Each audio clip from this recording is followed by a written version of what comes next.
Bismillahirrahmanirrahim. Assalamualaikum warahmatullahi wabarakatuh.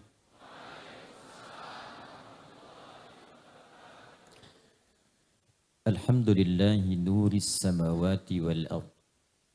Madiha wa asriha wa istiqbaliha.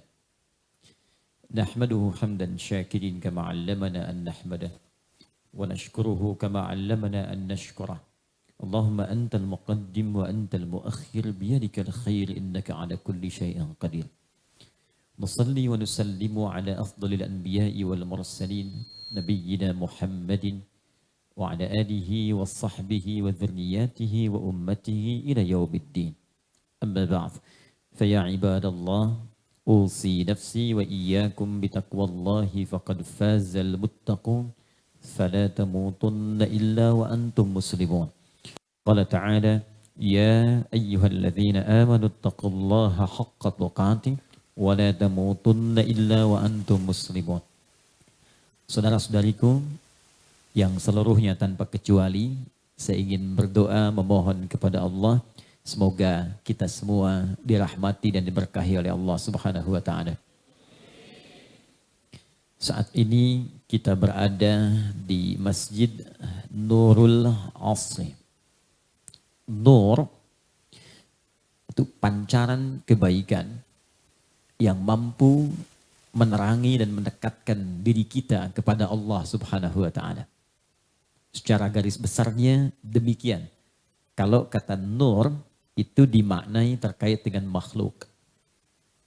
Karena itulah Allah Subhanahu wa taala memberikan pancaran cahaya-cahaya, bahkan menyebut dirinya dengan nur. Allahu nurus samawati wal ard, yang dengan cahaya itu bisa membimbing kita untuk lebih dekat dengan Allah dan menerangi kehidupan kita sehingga bisa kita bedakan mana yang benar, mana yang salah. Mana yang harus diikuti, mana yang harus dijauhi. Dalam menjalani aktivitas ini dan kita diminta untuk selalu dekat dengan Allah, maka kita diberikan kesempatan modal waktu untuk beraktivitas.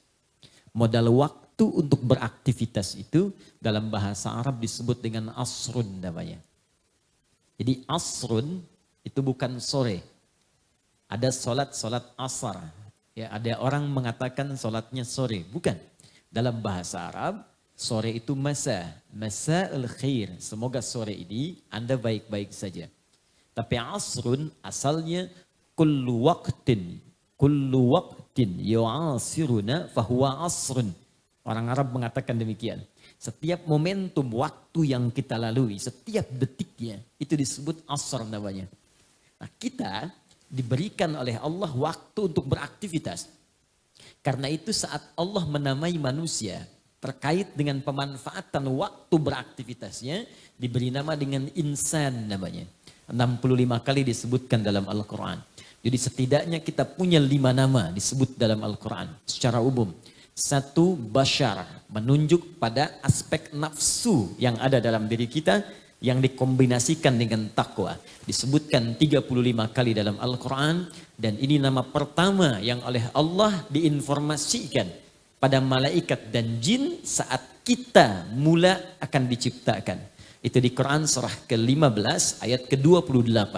Wa idh qala rabbuka lil malaikati inni khaliqum basyara.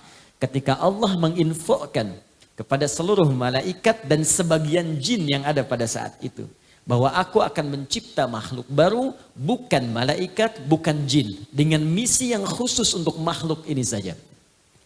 Kenapa? Tahu dari mana jin sudah ada? Ayat 27-nya.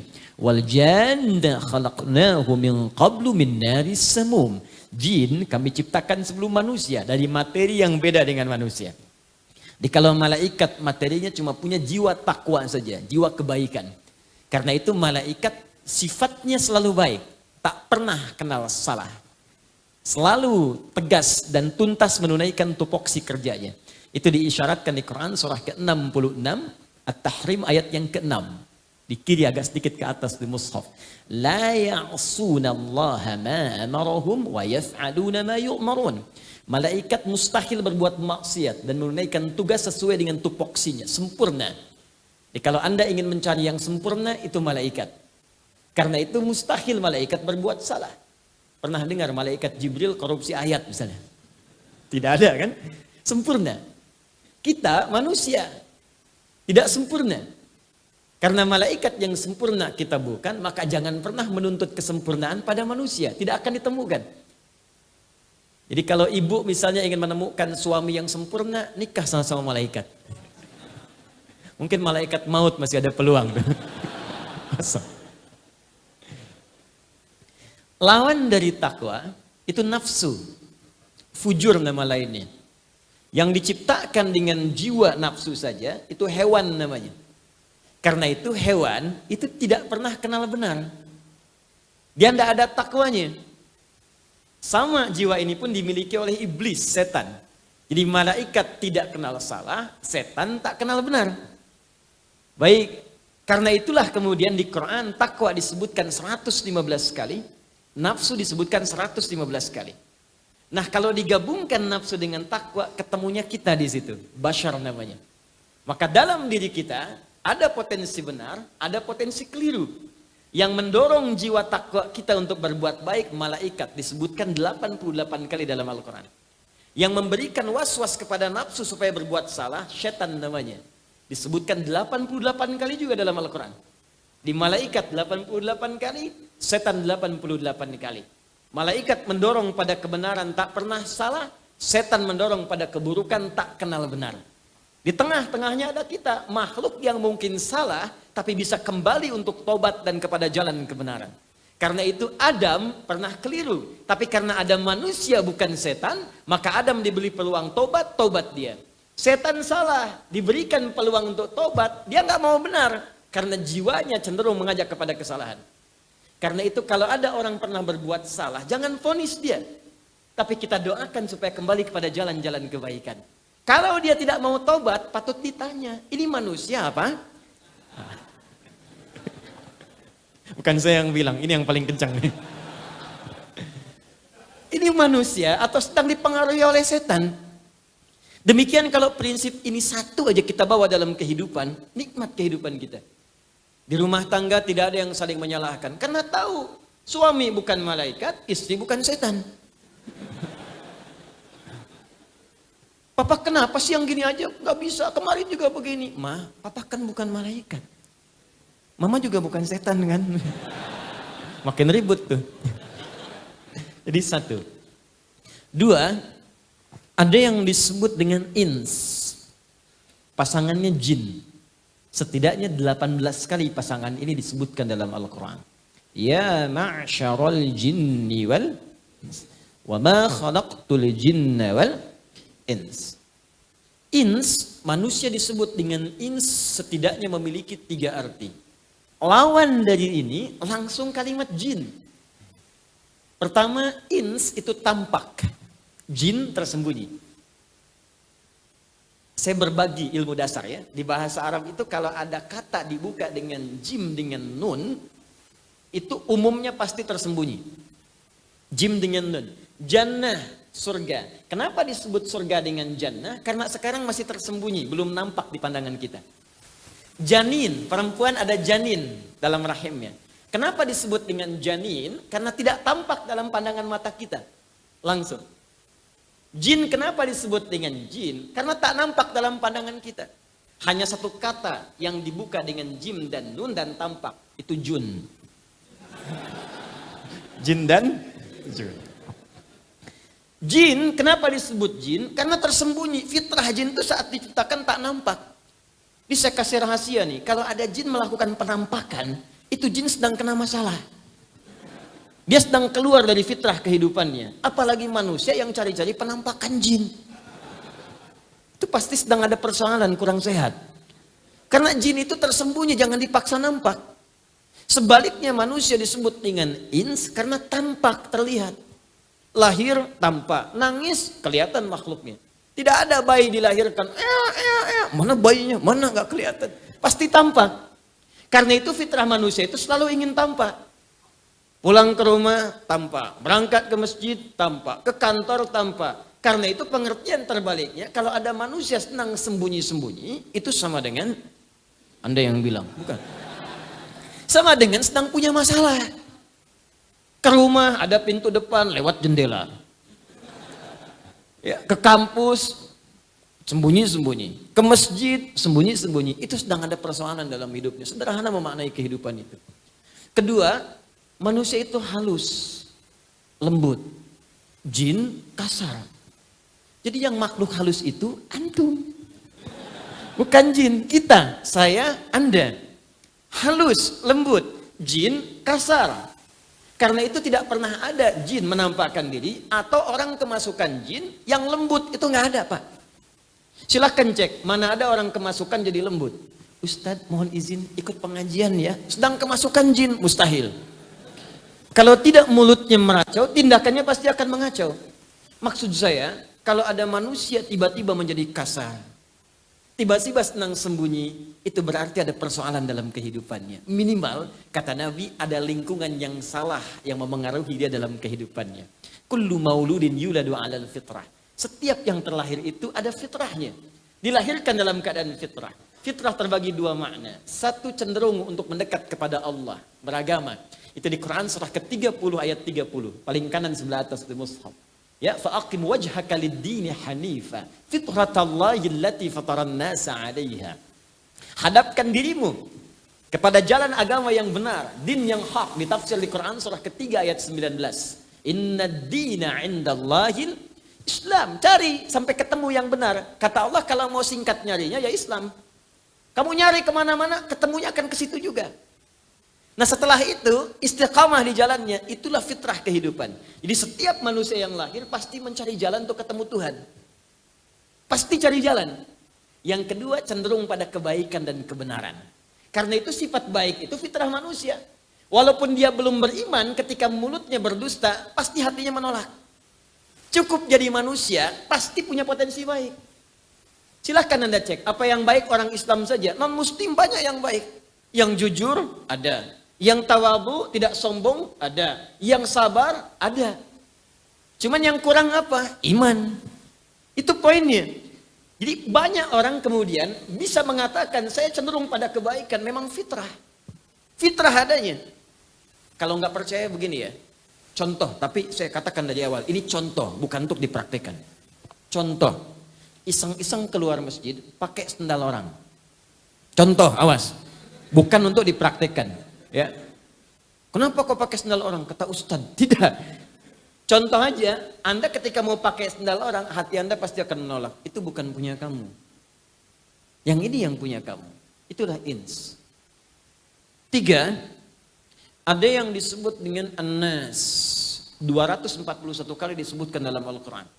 Menjadi nama surah dan surah paling favorit hampir seluruh bagi umat Islam. Surah 114, Qul a'udzu birabbin nas. An-nas menunjuk sifat sosialnya.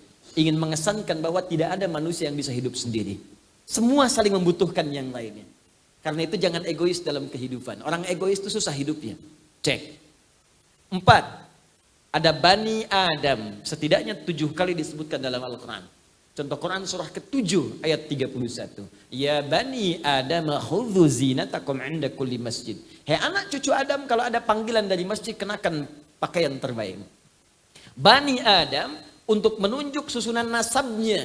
Jadi tidak ada manusia yang hidup di bumi kecuali semua tersambung nasabnya pada Nabi Adam alaihissalam.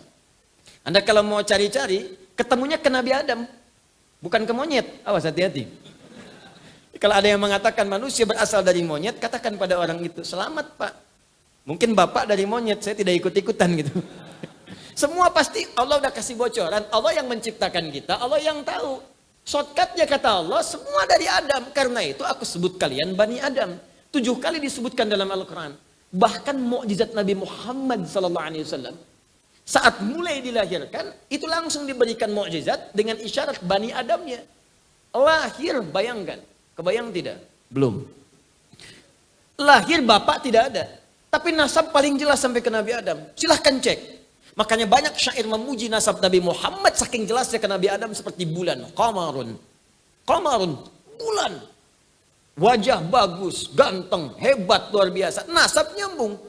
Muhammad sallallahu alaihi wasallam bin Abdullah, bin Abdul Muttalib, bin Hashim, bin Abdul Manaf, bin Qusay, bin Murrah, bin Kilab, bin Ka'ab, bin Ghalib, bin Fijr, bin Malik, bin Nadar, bin Kinana, bin Khuzaimah, bin Mudrika, bin Ilyas, bin Nizar, bin Mudar, bin Ma'ad, bin Adnan, bin Addi, bin Adri, bin Muqawwam, bin Nahur, bin Tarikh, bin Ya'rub, bin Yasjub, bin Nabit, bin Ismail alaihi salam, bin Ibrahim alaihi salam, bin Azar atau bin Nahur, bin Abir, bin Kinan, bin Arfakhshad, bin Sam, bin Nuh alaihi salam, bin Mihlail, Matushalam, bin Kinan, bin Anwas, bin Thith, bin Adam alaihi salam. Coba ulangi. Bani Adam. Dari Jogja ini ada yang nasabnya langsung tersambung ke Nabi Muhammad sampai Nabi Adam. Dari Jogja ini, dari Kauman, namanya Syekh Muhammad Darwish. Belajar di Syekh Kiai Haji Saleh Darat, direkomendasikan ke Mekah, belajar pada Syekh Ahmad Khatib Al-Minangkabawi. Pulang-pulang berganti nama menjadi Ahmad Dahlan.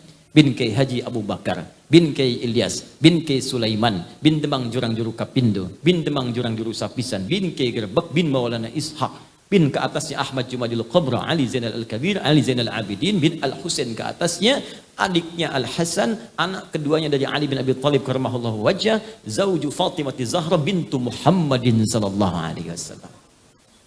Al-Habib Syekh Ahmad Dahlan, pendiri Jam'iyah Muhammadiyah, 18 November 1912. Itulah Bani Adam.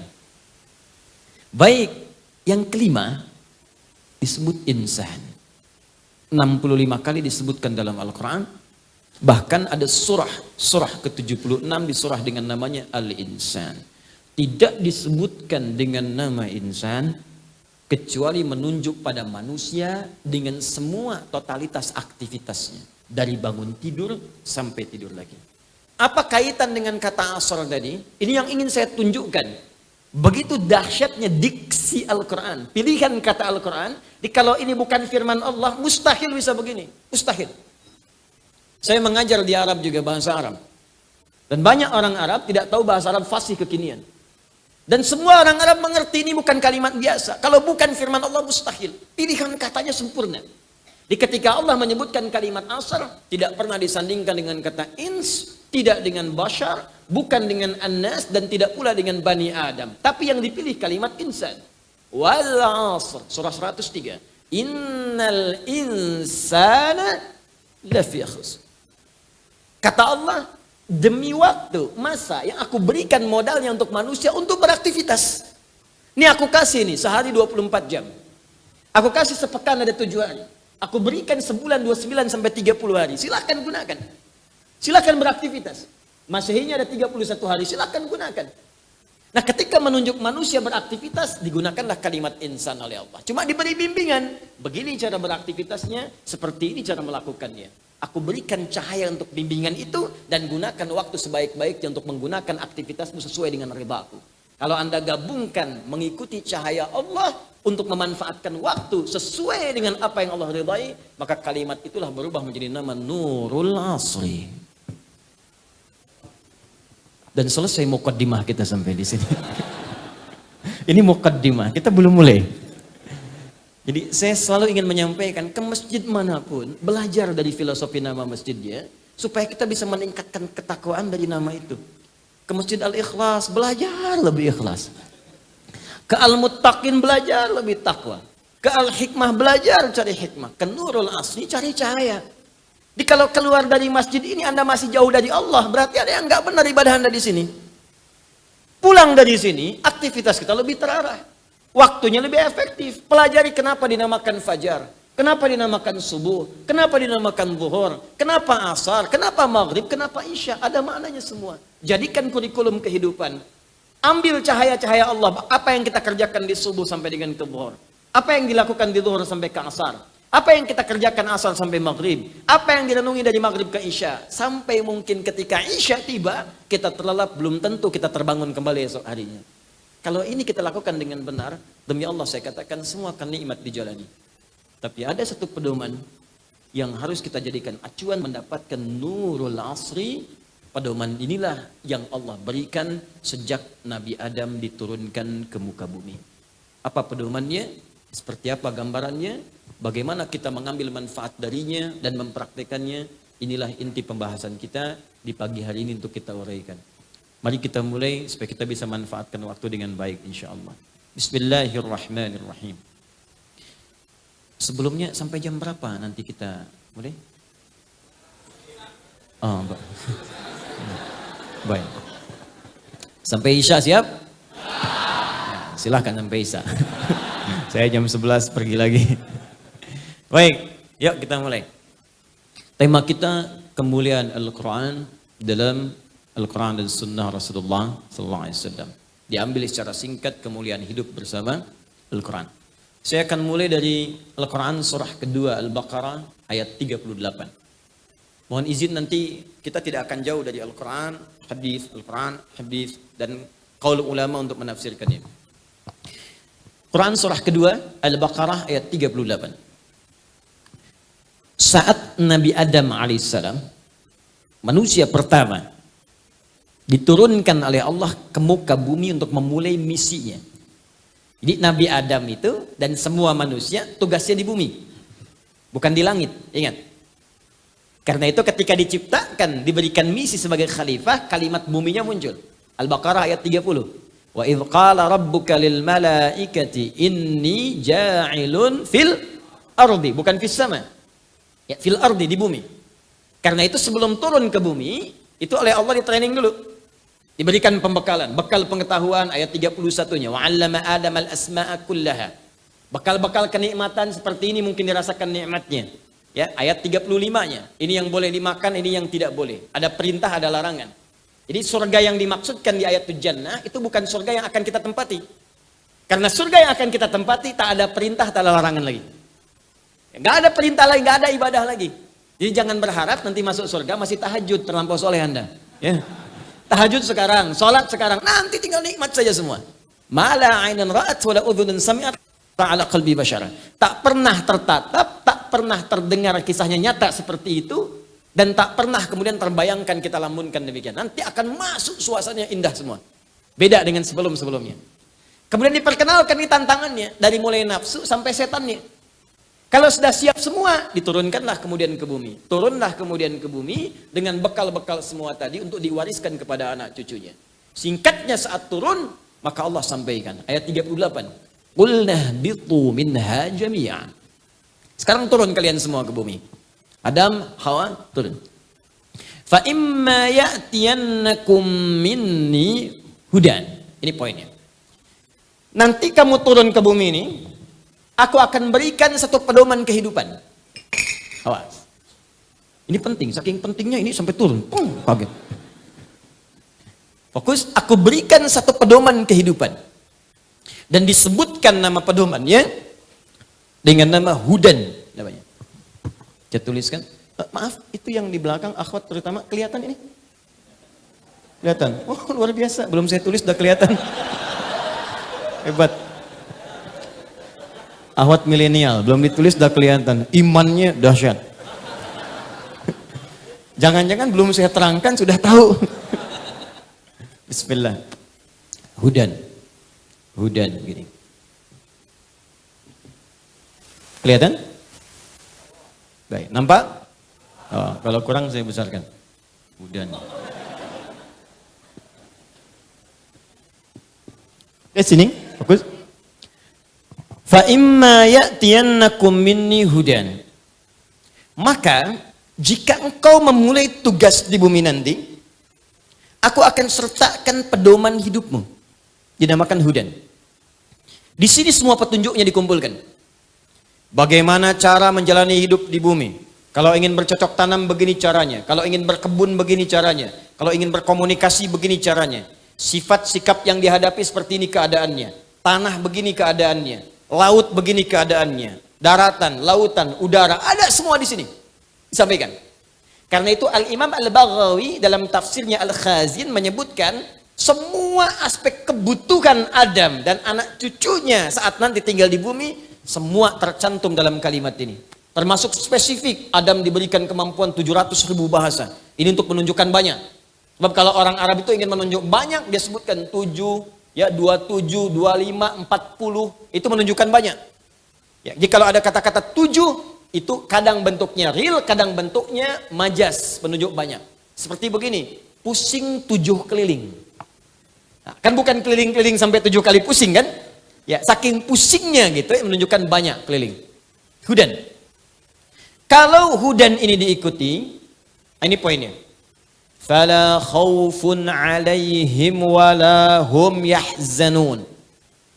Faman tabi'a hudaya. Kalau petunjuk yang aku berikan ini, pedoman hidup yang aku turunkan ini, kalian ikuti. Fala khaufun, aku jamin. 1. La khauf. Pakai fa. Itu kalau di ilmu nahwu, fa harfu 'atfin rabitin baina syai'aini bila hududin. Paham? Tidak.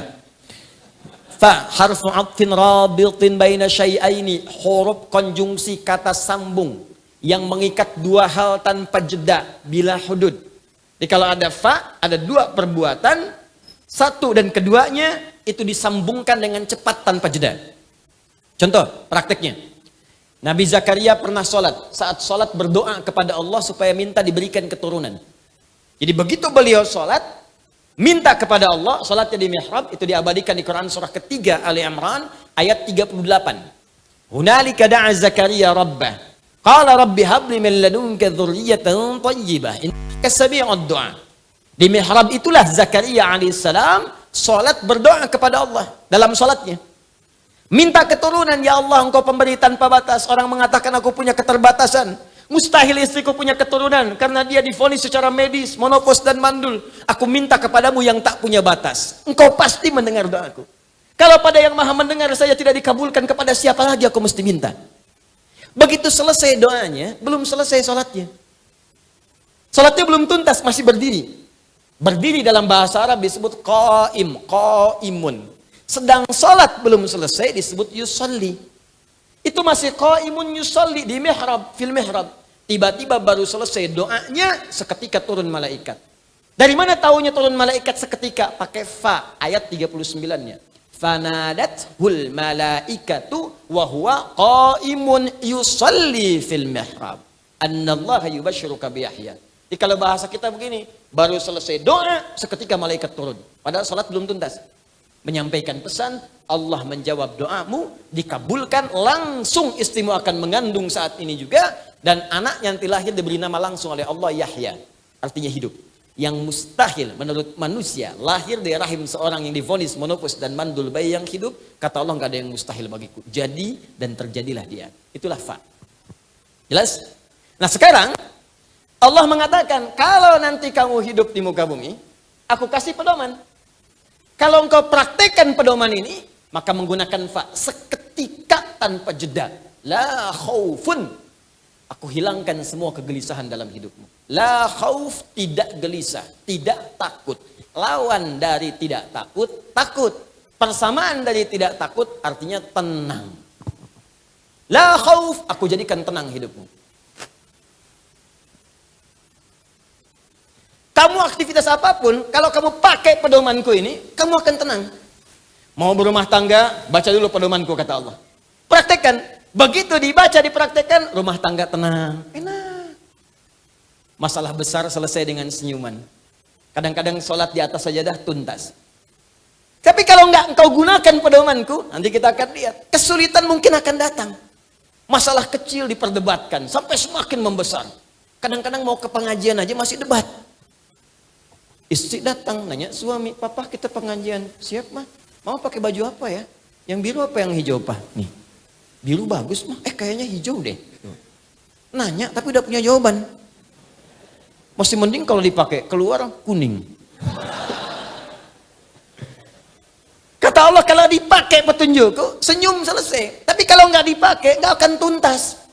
Ujung-ujungnya rame, ujung-ujungnya ribut. Ujung-ujungnya kriminalitas kemudian terjadi dalam kehidupan. 1, engkau gunakan petunjukku, tenang hidupmu. 2, wala hum yahzanun. Wala humnya taukid, yahzanun. Begini cara menerjemahkannya. Wawunya ataf ke sini, mengikuti hukum ke sini, dan aku jamin pula dengan cepat aku pastikan mereka itu, karena taukid, yahzanun, tidak akan pernah merasa sedih. Tidak sedih. Tidak sedih artinya senang. Jadi Masya Allah, sejak Adam diturunkan ke bumi untuk bertugas menjalani misi di bumi, hidup di bumi, itu kata Allah, nikmati hidupmu dengan senang. Nikmati hidupmu dengan tenang. Silahkan kemanapun kamu tenang. Di sini tenang, di sana senang. Di mana-mana hatiku tenang. Seharusnya begitu.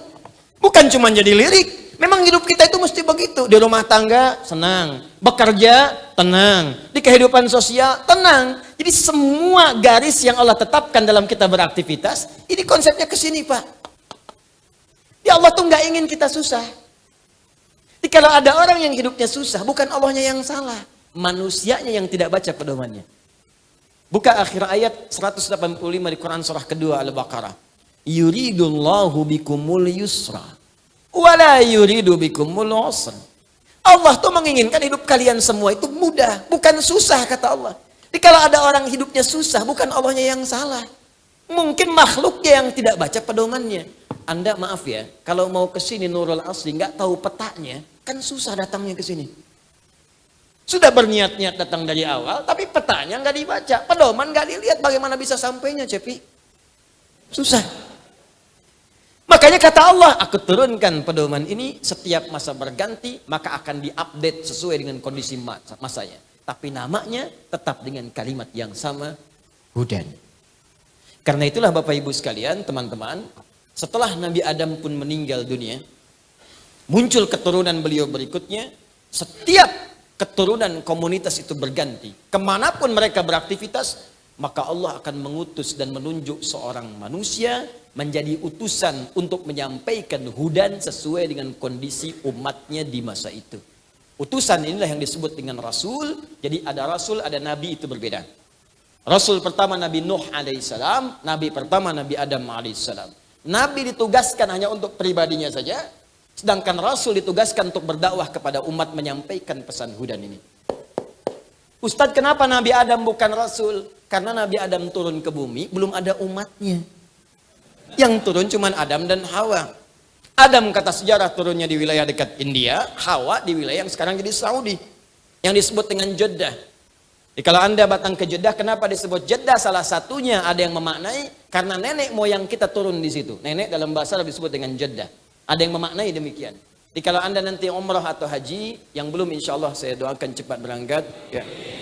Insya Allah. Tidak cukup dengan amin, nabung. Nabung Ustaz. Siapkan nabung, siapkan. Ya, amin, amin sampai kiamat kurang 2 hari. Kalau nggak usaha nggak akan dapat. Biasanya main ke Jeddah.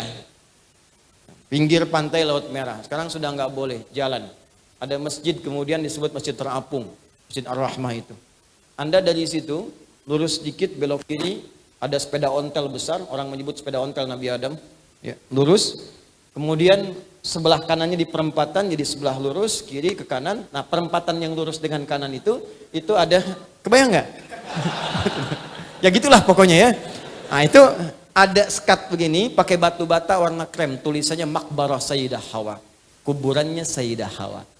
Ada di situ. Tapi para sejarawan mengatakan itu bukan kuburannya Sayyidah Hawa, tempat turun pertama kalinya. Jadi Adam turunnya di kisaran India, Hawa turun di Jeddah. Mencari, cari, keduanya saling mencari.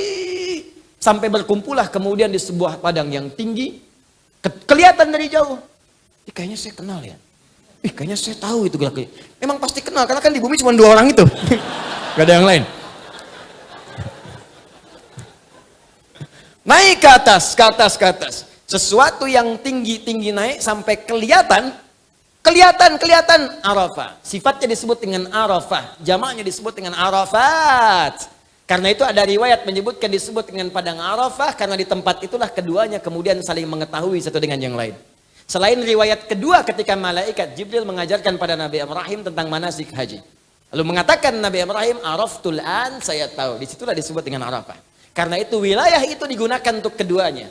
Pertemuan keduanya naik ke atas bukit disebut dengan, maka turun puncak kerinduan, membuncah pada saat itu. Kerinduan tertinggi dengan menghadirkan saya yang disebut dengan rahmah. Maka bertemu di situ sampai sekarang disebut dengan Jabal Rahmah. Itu puncak untuk puncak, maaf sekali, renungan. Bukan puncak cari jodoh. Tulis nama di situ, simpan, yang ditempel, yang macam nggak usah di situ. Itu puncak renungan, kontemplasi. Di puncak itulah keduanya bertobat kepada Allah, membacakan doa yang diabadikan di Quran surah ke-7 ayat 23. Rabbana zalamna wa illam taghfir lana wa lanakunanna minal khasirin. Adam tuntas, selesai, muncul keturunan berikutnya. Adam wafat, generasi berubah sampai ke Nabi Nuh alaihissalam. Generasi berubah sampai setelahnya, sampai ke Nabi Muhammad sallallahu alaihi wasallam. Secara singkat, setiap masa berganti, Rasul diutus yang berbeda. Setiap Rasul menerima petunjuk-petunjuk yang dengan petunjuk itu misinya tetap sama, disebut dengan hudan. Kitabnya bisa beda namanya, tapi esensinya tetap kembali ke sini. Contoh, kenal Nabi Musa? Bagus. Kalau kenal saya pulang. Luar biasa. Cukuplah ini kelihatan sebelum ditulis. Jangan kenal Nabi Musa. Saya kesuka bumi, hubud dunia. Suka itu hubun, bumi itu dunia. Suka bumi, hubud dunia. Kalau ibu kotanya dunia apa? Di Lampung, kota bumi. Ya, Madinatul Ardi. Saya kesuka bumi, ceramah, dan naik panggung. Saya tanya, ada cerita tentang Firaun. Ada yang kenal Firaun? Kenal. Hampir saya turun pulang. Nabi Musa diturunkan oleh Allah kitab kepada beliau. Apa nama kitabnya? Taurat. Nabi Isa apa nama kitabnya? Nabi Daud nama kitabnya? Zabur. Sekarang kita ambil satu contoh Taurat dalam Al-Quran. Taurat ditemukan di Quran surah ketiga Ali Imran ayat 3. Nazzala 'alaikal kitaba bil haqqi musaddiqan lima bayna yadayhi wa anzalat Taurat wal Injil. Baik. Ketika Allah memberikan kepada Nabi Musa Taurat, bimbingan kehidupan, maka Allah tidak melepaskan esensi hudan ini yang melekat pada nama Taurat itu. Dari mana taunya Ustaz? Buka Quran surah ke-17 ayat kedua. Wa ataina Musal kitaba. Ketika tiba zamannya Musa, kami berikan pada Musa pedoman, kitab, yang jadi acuan kehidupan bagi umatnya saat itu. Kemudian apa yang terjadi? Nama kitabnya Taurat, tadi sudah kita baca. Teruskan ayatnya. Wa ataina Musal kitaba wa ja'alnahu hudan li bani Israil. Taurat itu kata Allah, hudan, petunjuk hidup, pedoman hidup. Untuk siapa? Karena tugas setiap nabi sebelum Nabi Muhammad, tugasnya itu hanya regional saja. Bukan tugas universal. Maka Nabi Musa diutus untuk Bani Israel, pedoman ini untuk Bani Israel. Sebentar. Saya ingin petakan dulu supaya pemahaman kita menguat di sini. Sebelum Nabi Muhammad, itu semua nabi dan rasul tugasnya lokal saja. Lokal. Misalnya ini daerah Deres. Saya dengar Deres ya. Ya? Darsan. Dirsan. Dari bahasa Arab tuh. Daro saya dari Darsan. Ya? Darsan. Darsan itu pelajaran.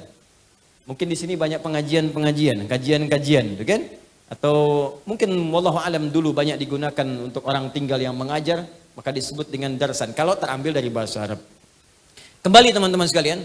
Jadi ada nabi yang tugasnya di darsan saja.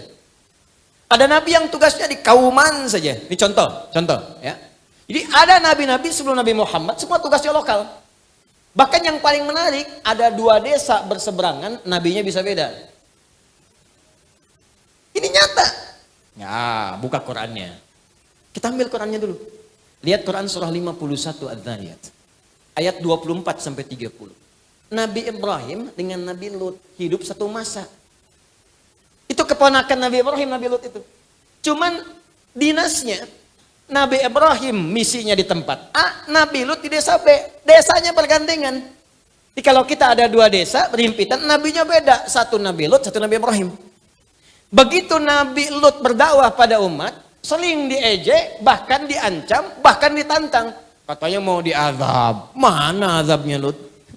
Ditunggu, kemarin katanya datang azab. Belum datang juga, diolok-olok. Maka dikabulkan oleh Allah untuk dihukum umat Nabi Lut itu. Diturunkanlah para malaikat untuk menghukum umat Nabi Lut. Sebelum datang ke desa Nabi Lut, mampir ke tempat Nabi Ibrahim. Mampirnya kapan? Dini hari sebelum subuh. Baca ayat 24-nya, paling kanan agak ke bawah. Hal ataka hadithu dhaifi Ibrahim al-mukramin? Kita ditantang oleh Allah tuh.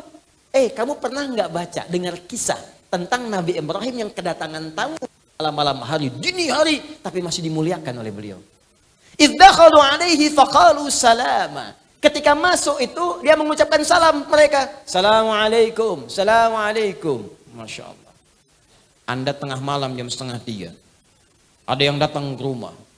Banyak suaranya, 3, 4, 5 orang. Assalamualaikum, assalamualaikum. Dijawab nggak? Tengok dulu misalnya. Begitu dia tengok di jendela, dibuka kemudian gordennya terlihat. Masya Allah, jubah putih, rambut panjang. Assalamualaikum, assalamualaikum. Dijawab nggak? Tidak. Jawab dulu aja. Karena menjawab salam hukumnya wajib. Quran surah 4 ayat 86, paling kanan sebelah bawah. Wa idza hayyitum bi tahiyyatin fahayyu bi ahsana minha aw rudduha. Jika Anda diberikan penghormatan lewat salam, jawab dengan lebih baik atau semisalnya. Jawab aja dulu. Assalamualaikum. Waalaikumsalam. Assalamualaikum. Waalaikumsalam warahmatullah. Assalamualaikum. Waalaikumsalam warahmatullahi wabarakatuh. Buka dong. Tidak. Jawab aja dulu. Tapi ini beda. Qala salam, Waalaikumsalam warahmatullahi wabarakatuh. Itu singkatan ya. Salam itu singkatan. Di salam itu singkatan dari assalamualaikum warahmatullahi wabarakatuh. Jadi kalau Anda kirim SMS terlalu panjang, spasinya nggak cukup, cukup Anda katakan salam, tapi dibacanya assalamualaikum. Itu bahasa Quran, bukan bahasa saya. Itu banyak singkatan kok. Bismillahirrahmanirrahim disingkat basmalah. Alhamdulillahirabbil alamin disingkat. Allahu akbar disingkat takbir. Allahu akbar. Maaf sudah jam 10. Ini mungkin saya ada percepatan ini ya. Saya mohon izin barangkali kita harus percepat. Ada sesuatu yang penting yang harus dikerjakan. Jadi kita segera saja tutup dengan hamdalah. Hamdalah. Tidak. Contoh ini contoh, bukan asli. Contoh. Maka kita tutup dengan kalimat alhamdulillahirabbil. Kita masih sampai isya, tenang aja. Contoh. Salam juga begitu. Assalamualaikum warahmatullahi wabarakatuh. Bisa disingkat dengan salam. Begitu kemudian dibuka qaumum munkarun. Ini bukan orang kompleks ini. Bukan orang kampung sini. Kalau bukan orang dekat sini berarti capek perjalanan. Kalau perjalanan lelah jangan banyak ditanya, silahkan masuk. Faragha ila ahlihi faja'a bi'ajlin samin. Tanya kepada istrinya Sayyidah Sarah, "Mama, ini ada tamu malam-malam. Apa menu terbaik yang kita miliki untuk menjamunya?" Kata istrinya, "Enggak ada, Pak." Lihat ke belakang, ada anak sapi lembu. Masih sempat sembeli, dibikin gulai malam-malam, gulai sapi. Langsung dihidangkan, faqarrabahu ilaihim. Langsung dihidangkan kepada tamu-tamu itu. Allahu Akbar. Tamu 2:30 masih nyari gulai. Untuk dihidangkan, ini kan luar biasa. Yang kita saja, Nabi Ibrahim itu Khalilullah, sangat dekat dengan Allah. Dijaga dari maksiat, ahli surga, Nabi, Rasul. Kedatangan tamu yang 2:30 malam dijamu bikin gulai. Ada orang Nabi bukan, Rasul bukan, sahabat bukan, tabiin bukan. Surga belum jelas, amalan berantakan, hisab masih menegangkan. Cita-citanya surga Firdaus bersama Nabi lagi. Tapi belum tentu bisa mengerjakan seperti Nabi Ibrahim yang lakukan. Tapi persoalan muncul. Begitu kemudian sudah dihidangkan, tamunya diam aja. Kata Nabi Ibrahim, qala ala ta'kulun, kok nggak dimakan? Diperhatikan ya begini. Begitu diamati dari atas sampai bawah, lengkap sudah. Kakinya tak napak ke lantai. Udah. Wajah sudah begitu, rambut panjang, kaki putih, ya maaf jubah putih, kaki nggak napak di lantai. Kira-kira kalau antum dalam posisi itu, apa yang dilakukan? Udah nggak bisa ketawa tuh. Ya. Pingsan mungkin iya, takut, rasa takut yang tidak punya kemungkinan untuk mengelak disebut aujas namanya. Fa'aujas minhum khifah. Maka takut luar biasa, cuman nggak punya kesempatan mengelak, udah ada di situ. Tiba-tiba apa yang dikatakan tamu-tamu itu? Qalu la takhaf. Kamu jangan takut. Kami malaikat yang sedang menyamar. Nyamar jadi manusia, laki-laki seperti itu, untuk datang ke satu kaum. Tapi karena engkau telah berbuat baik, kami cuma mampir ke sini, tapi diistimewakan oleh engkau. Maka Allah kirimkan berita gembira. Karena perbuatanmu yang tidak biasa ini, Allah berikan anugerah yang tidak biasa. Wabasyaruhu bighulamin alim. Istrinya yang divonis monopos dan mandul itu tiba-tiba diberikan anugerah berita pada saat itu akan mengandung seorang anak yang cerdas. Maka di sini ada rumus tafsir dari Al-Quran memberi isyarat pada kita kalau Anda punya kesulitan yang tinggi dan semua orang mengatakan mustahil. Apapun itu. Entah itu penyakit, entah itu pekerjaan, entah itu sebuah kesulitan. Maka cari amalan yang tidak banyak dikerjakan oleh banyak orang. Orang tidur, Anda bangun. Orang makan, Anda puasa. Maka Allah pun akan berikan anugerah kepada Anda yang tidak diberikan kepada umumnya manusia biasa. Itu yang dimaksudkan di Quran surah kelima ayat 35. Paling kanan sebelah bawah. Ya ayyuhalladzina amanu taqullaha wabtagu ilaihil wasilah. Kembali ke tadi. Ketika ditanya, qala fama khatbukum ayyuhal mursalun. Oh, kalian ini utusan, kalian malaikat, mau kemana mampir ke sini? Apa jawabannya? Inna ursilna ila qaumin mujrimin. Sebetulnya tugas kami bukan di sini, ke tempatnya Lut alaihissalam. Ada kaum yang di situ kriminalnya tinggi. Kaum pendosa yang nantang azab, kami diutus untuk mengadab. Bayangkan, desanya cuma beda sekat begini. Jadi 2 desa, nabinya 2. Dalam 2 distrik, beda nabi. Jadi semua nabi lokal, termasuk Nabi Isa alaihissalam, Yesus, Mesias, itu beliau tugasnya di wilayah sebagian Palestina saja. Jadi kalau nyampe ke Indonesia kejauhan, ya, daerah sana. Nah, cuma 1 nabi. Jadi begitu sampai ke Nabi Musa, Taurat, Hudan untuk Bani Israel. Nabi Isa, Injil, Hudan, Bani Israel. Begitu tiba Nabi Muhammad, di sini inti pembahasan kita. Karena ini nabi paling istimewa. Didoakan oleh nabi-nabi sebelumnya. Disebutkan isyarat namanya. Karena itu Allah berkehendak, karena ini nabi yang terakhir, diutus untuk semua manusia tanpa batas, tanpa ada sekat waktu, maka kitabnya pun mesti istimewa, dan diturunkan di waktu yang istimewa, dan semua yang kena dampak kitab itu, semua akan jadi istimewa. Maka ketika diminta turun melalui malaikat Jibril, turunkan pada Muhammad SAW wahyu ini. Begitu turun, Jibrilnya langsung diangkat naik status jadi Sayyidul Malaikati wal Mursalin. Pemimpin para malaikat. Kapan turunnya? 1 malam. Malamnya berubah naik status jadi malam penuh dengan pahala. Malam Al-Qadar. Malam istimewa. Jadi kalau kita ingin memberikan sifat keistimewaan pada sebuah waktu, tambahkan ta di ujungnya. Misal, Lail itu malam. Kalau malamnya beda, bukan malam biasa. Malamnya istimewa. Beda dengan yang lainnya, tambahkan ta di ujungnya. Berubah dari Lail jadi Lailah. Begitu diturunkan wahyu kepada Nabi Muhammad SAW, maka nama Lail berubah menjadi Lailah. Inna anzalnahu fi Lailatul Qadar. Begitu bersamaan kita ibadah, lebih daripada 1000 bulan pahalanya. Lail cuma malam, waktu. Jamaknya layali, turunannya lili, lela, lala, layali, lail, itu malam. Ibu leli, ibu malam-malam. Waktu. Lailah istimewa. Harinya apa? Turun di Jumat. Begitu turun hari Jumat, Jumatnya berubah jadi Sayyidul Ayyam. Pemimpin hari. Bulannya apa? Ramadan. Begitu turun di Ramadan, berubah jadi Sayyidul Syuhur. Pemimpin semua bulan. Turunnya di mana? Makkah. Makkahnya langsung mubarakah. Nabi pindah ke Yathrib. Yathrib itu kotor. Yathrib itu salah satu anak keturunan Nabi Nuh alaihissalam. Bertempat di situ, dikenal daerahnya dengan Yathrib. Pada masa Nabi Muhammad itu masih kotor, jauh tertinggal ekonominya. Datang Nabi ke situ, turun Quran, berubah nama, penuh dengan cahaya, jadi kota maju, bebas dari kemiskinan dalam 3 tahun. Maka dirubahlah namanya dari Yathrib jadi Al-Madinah Al-Munawwarah. Diturunkan pada Nabi Muhammad, naik status jadi Sayyidul Anbiya'i wal Mursalin. Apa kitab itu? Dirangkumlah di Quran, surah kedua, ayat 185. Paling kiri di pertengahan. Syahrul Ramadan alladzi unzila fihil Qur'an. Nama kitab yang diturunkan pada Nabi Muhammad kita semua sudah mengetahuinya, namanya Al-Qur'an. Tapi yang tidak banyak dipahami, ayatnya seringkali berhenti di sini, nggak diteruskan. Teruskan ayatnya. Hudan.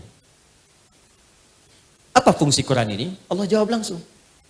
Kalau Anda tanya, kenapa ya Allah engkau turunkan Quran pada Nabi Muhammad? Apa fungsi Al-Quran? Apakah sekedar dibaca? Apalagi jadi pajangan? Apalagi jadi hiasan? Apalagi jadi objek untuk dijual mushafnya? Kata Allah, bukan. Aku turunkan Quran di bulan mulia, waktu yang mulia, hari mulia, Rasul paling mulia, pada Nabi yang paling mulia, untuk menunjukkan misi yang istimewa pada Al-Quran itu dengan penuh kemuliaan. Apa misinya? Hudan. Ini dia. Karena Nabi diutus tanpa batas, maka kalimatnya bukan bani kada, ailah kada, kalimatnya linnas. Karena itu saya buka dengan mengenalkan nama manusia tadi di awal. Nas, manusia tanpa batas dengan sifat sosialnya. Semua tanpa kecuali. Kelompok manapun, tinggal di manapun, masanya kapanpun. Nas, hudan linnas. Karena kalimatnya nas, gak ada batas. Maka Al-Quran itu selalu akan update di setiap keadaan. Di zaman Nabi sampai sekarang dijamin oleh Allah. Maaf, jangankan isinya. Semua kalimatnya pun dijamin dijaga oleh Allah. Tidak akan pernah berubah. Sampai kita kembali kepada Allah pun. Jadi ini mohon maaf ya. Coba kita sejenak diam dulu. Terus kita renungkan dengan akal sehat kita. Kalau Al-Quran ini itu karya manusia, pasti ada sifat-sifat kemanusiaan di dalamnya. Sifat-sifat makhluk. Makhluk itu kan selalu mengalami perubahan. Penyesuaian, bahkan bisa perubahan. Makanya semua karya makhluk itu rentan pada perubahan. Tulisan kita yang Latin, ejaan kita, selalu ada EYD, ejaan yang disempurnakan. Dulu ulama ditulisnya begini. Ulama. Sekarang baru jadi begini. Johnny DJ. John. Johnny pakai J sekarang. Quran gak ada yang berubah. Silahkan Anda cek. Setiap kalimatnya, setiap hurufnya sampai sekarang gitu-gitu aja. Apakah alif lam mim bertransformasi menjadi alam? Tidak. Alam nasrah tetap alam, alif lam mim tetap alif lam mim. Nggak berkurang hurufnya, nggak berkurang harakatnya. Bahkan semua sempurna, titiknya sempurna. Kalau bukan firman Allah, siapa yang bisa berbuat begitu? Al-Quran. Dengan cara apa lagi meyakinkan kebenaran Islam dan Qurannya? Silahkan cek. Dan sifatnya juga unik.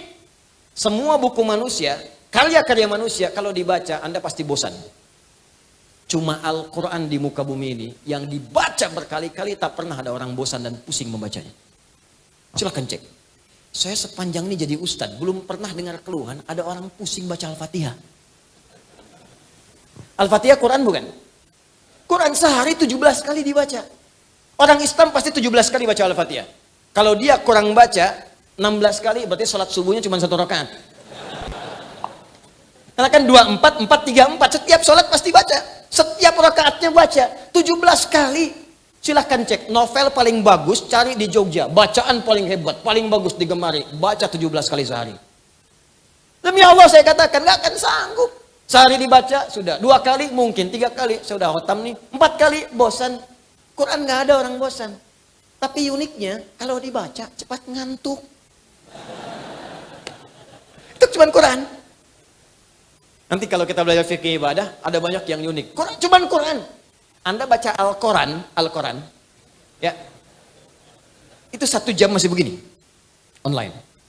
Wah, ada berita, ada Sunda Empire, ada ini, ada macam. Sampai terakhir Wah Empire. Udah bikin gini, macam-macam. Bisa dibaca berjam-jam. Allahu Akbar, baca Al-Quran. Nun. Baru nun doang 1 tuh, udah bisa ngantuk. Kenapa? Karena memang hudan, ada musuhnya, ada setannya. Yang lain gak ada godaan. Jadi kalau ini bukan firman Tuhan, bukan firman Allah, mustahil punya sifat begini. Ini Allah ingin memberikan penjelasan pertama bahwa ini hudan berasal dariku. Jadi kalau ada orientalis mengatakan Quran produk budaya, Quran butuh penyesuaian, artinya orang ini gak kenal Quran. Masa Anda mau belajar pada yang tidak kenal Quran? Anda belajar fisika pada dosen fisika.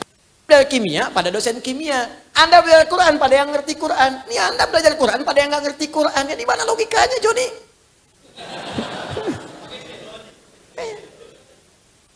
Jadi kita tuh mesti ngerti juga, tempatkan logika kita sesuai dengan tempatnya. Ini belajar Islam pada yang tidak sholat kan nggak nyambung.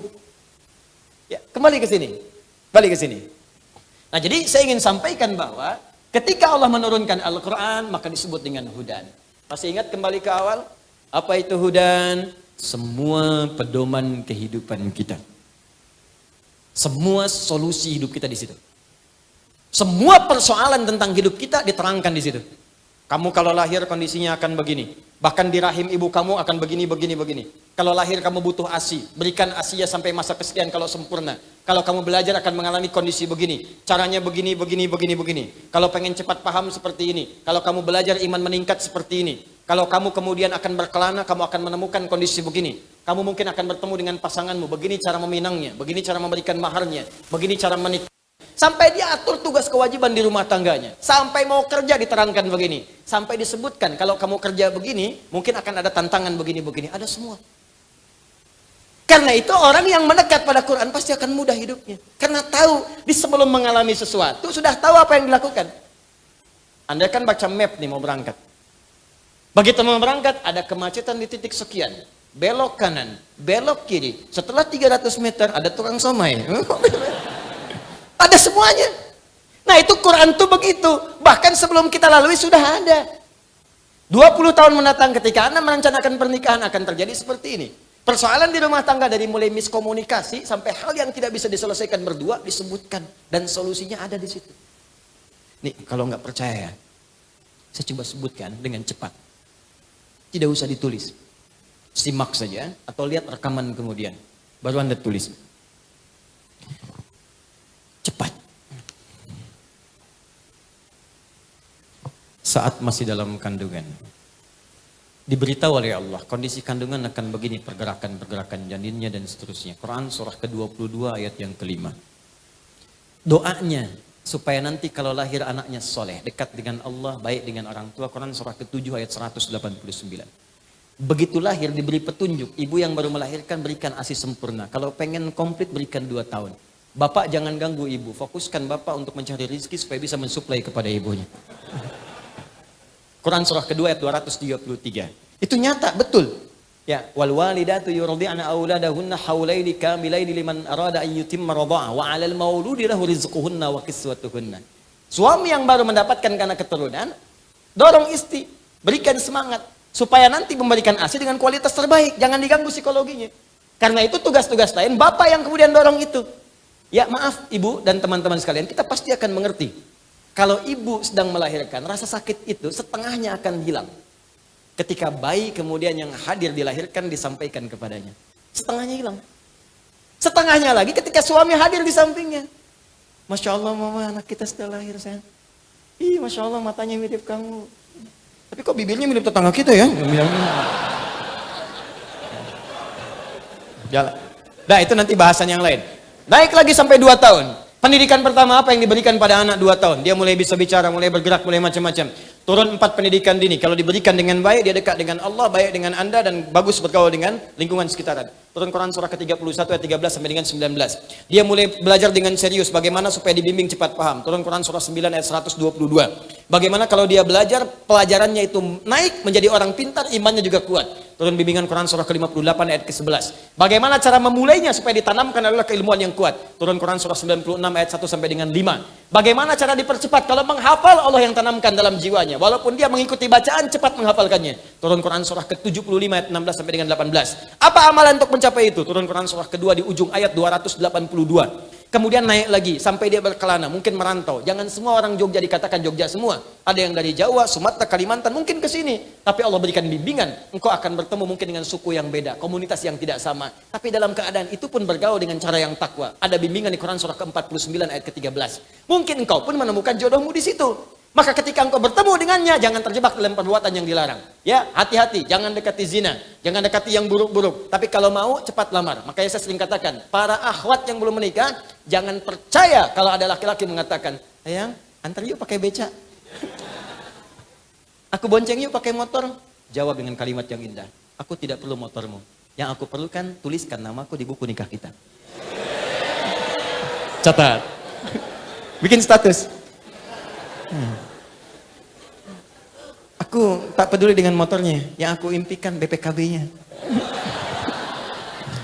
Oh, bisa aja. Apa itu BPKB? Buku pernikahan kita berdua. Langsung direkam sana. Tuh Bu, suaminya ngerekam Bu. masuk. Maka berikan maharnya yang terbaik. Turun Quran surah keempat, ayat yang keempat. Langsungkan pernikahan, jangan lama-lama. Quran surah 30, ayat ke-21. Bahkan saat menikah pun ada training khusus. Training Quraninya, ini pendidikannya. Nanti kalau menikah, suami kewajibannya begini, istri begini. Quran surah 4, ayat 34. Kalau ada persoalan komunikasi sampai hal yang tak bisa dipecahkan, cari orang bijak untuk berkonsultasi. Quran surah 4, ayat 34 sampai 35. Suami mulai bertugas mencari nafkah, bagaimana caranya? Turun Quran surah kedua ayat 168 yang standar. Kalau pengen cepat naik Quran surah kedua ayat 172. Ingin cepat lagi belum datang, keberkahan sudah dibuka. Turun Quran surah ke-7 ayat 96. Apa Anda kira bekerja tidak ada tantangan? Mungkin banyak tantangan. Kadang-kadang ada yang menyingkirkan, ingin menyungkurkan. Kata Allah itu biasa dalam kehidupan. Maka lakukan amalan ini, maka Anda akan dilindungi. Quran surah 17 ayat 79 sampai 81. Kalau ada yang sampai mengancam, lakukan zikir Nabi Yunus alaihissalam. Quran surah ke-21 ayat 87 sampai dengan 88. Anda bekerja tapi istri merawat anak-anak di rumah juga belum tentu mudah. Ada yang kadang-kadang teriak, ada yang berkata, amalannya lakukan Quran surah ke-17 ayat 23 sampai dengan 27. Setelah itu kadang-kadang Anda capek, lelah. Zikir Nabi Ibrahim Quran surah ke-26 ayat ke-80. Kalau Anda sakit, kata dokter ini nggak ada obatnya. Ini mustahil. Kata Allah, separah apapun kalau Anda lakukan zikirnya Nabi Ayub, aku akan sembuhkan seperti aku sembuhkan Ayub. Turun Quran surah ke-21 ayat 83 sampai dengan 84. Anda sudah berumah tangga, belum ada tanda-tanda keturunan. Kata Allah, lakukan amalan Nabi Zakaria. Bahkan beliau sudah sepuh, rambut memutih, fisik sudah letih, istri divonis medis monopus dan mandul. Tapi kalau engkau kerjakan amalannya, aku anugerahkan keturunan untukmu. Amalannya dari Quran surah ketiga ayat 38 sampai doanya di Quran surah 19 ayat 2 sampai dengan ayat ke-15-nya. Sampai dijamin keselamatan dunia, alam kubur sampai dengan akhiratnya. Anda bergerak lagi, bisnis makin maju, maka bersyukurlah kepada Allah. Turun Quran surah ke-14 ayat yang ke-7. Cobaan-cobaan tantangan mulai hebat, petakan tantangannya. Rumuskan, mulai Quran surah kedua ayat 214. Rinciannya di Quran surah kedua ayat 155 sampai dengan 157. Penyelesaiannya di Quran surah ketiga ayat 142. Kemudian jalani dengan sabar semua itu sampai Anda mencapai kematangan. Kalau atas usia 40 tahun sudah sukses, orang tua masih ada, maka sertakan kesuksesan Anda dengan membawa orang tua di dalamnya. Berikan kemuliaannya, minimal doakan mereka. Tuntunannya di Quran surah ke-46 ayat ke-15. Sampai Anda semakin sepuh, bahkan bersikap seperti anak-anak lagi. Quran surah ke-22 ayat yang ke-5. Sampai Anda menyimpulkan, apakah saya akan selamanya di dunia? Tidak, Anda akan pulang. Maka belajar cara pulang yang baik. Supaya tidak macet, supaya tidak lama dan tenang pulangnya. Maka turun bimbingan di Quran surah ke-89 ayat 27 sampai dengan 30. Supaya pulang tenang, dipanggilnya enak, nyaman. Setelah itu kemana saya pergi ya Allah? Kamu akan pergi ke tempat lain meninggalkan dunia. Kamu pergi ke Jogja saja perlu bekal. Kamu pergi ke Eropa perlu bekal. Sekarang kamu akan meninggalkan dunia, ya pasti kamu perlu bekal. Maka pelajari bekal apa yang layak untuk ke tempat kamu berikutnya. Namanya barzah, namanya kubur. Bekalnya amal soleh. Kalau kamu siapkan dengan baik, aku berikan keterangan seperti ini. Maka diberikanlah keterangan Quran surah ketiga ayat 169 sampai 172. Tapi kalau kamu sembarangan jauh dariku, nggak pernah cari bekal, maka aku berikan hal yang sama seperti aku berikan kepada Fir'aun. Quran surah ke-40 ayat ke-45 sampai dengan 46-nya. Setelah itu kemana ya Allah terjadi kiamat? Quran surah ke-75 semua satu surah sekalian tentang kiamat. Setelah itu kemana ya Allah? Pilih. Ada pilihan untuk ke surga. Surga aku bagi kepada 4 bagian secara umum. Ada yang sesurga dengan semua para nabi, tetangganya nabi semua. Masya Allah, para rasul semua, dari Nabi Muhammad sampai Nabi Adam alaihissalam. Setelah itu ada orang-orang soleh, ada syuhada, ada siddiqin. Amalannya di Quran surah keempat ayat 69. Ada surga yang kedua di taman surga, keindahannya tak terlukiskan, yang berikan langsung Allah. Quran surah 51 ayat 15 sampai dengan 23. Yang ketiga levelnya, kelas yang indah, rumahnya luas seluas langit dan bumi. Amalannya di Quran surah ketiga ayat 133 sampai 134. Ya Allah, aku sih nggak apa-apa, yang penting ke surga. Gak apa-apa ya Allah, yang penting surga. Ya kalau begitu turunkan Quran surah kedua ayat 25. Jamin semuanya. Tapi kalau kamu gak siap-siap seperti itu, ada tempat yang kedua namanya neraka. Neraka aku siapkan yang paling ringannya. Ditarik oleh malaikat maut, ubun-ubunnya ditarik. Dia tidak punya rasa humor, gak ada seleranya. Neraka yuk, gak ada. Syidadun, ghilawun syidadun, bengis, kejam, tarik ubun-ubun, dicelupkan seperti bikin teh celup. Celup, angkat, celup, angkat, celup, angkat. Bahasa Arabnya nusli, innal ladzina kafaru bi ayatina sawfa nuslihim nara. Kami celupkan, angkat, celupkan, angkat. Sekali dicelupkan perbedaannya 1000 tahun. Satu harinya 1000 tahun, satu detiknya 48 hari. Celup, badalnahum juludan ghairaha liyadzuqul adzab. Angkat, kami ganti kulit yang baru supaya merasakan azab yang tidak sama dengan yang sebelumnya. Naik, angkat, turun, angkat. Itu yang paling ringan. Yang paling dalamnya neraka jahanam disediakan untuk orang munafik dan orang-orang kafir. Di Quran surah keempat ayat 140 paling kiri sebelah bawah. Kalau yang nggak ke surga, belum ke surga, nggak ke neraka, 50-50. Tempatnya di mana ya Allah? aku turunkan surah yang ke-7 namanya Al-A'raf ayat 45 sampai 47. Dia akan ada di pertengahan antara surga dengan neraka. Dia melihat semua penduduk surga tapi ketakutan mendengar jeritan ahli neraka. Lihat bahasa Qur'annya. Melihat orang surga pengen ke surga, ketakutan mendengar. Jadi nggak bisa ngintip ke neraka. Lihat bahasa Qur'annya. Anda keluar dari masjid ini jam 2:30 malam. Begitu keluar, di atas pohon ada suara. Ngintip nggak? Apa? Pasti Anda lari. Jadi di dunia aja begitu sudah ketakutan, apalagi jeritan tiap waktu. Nggak berani ngintip.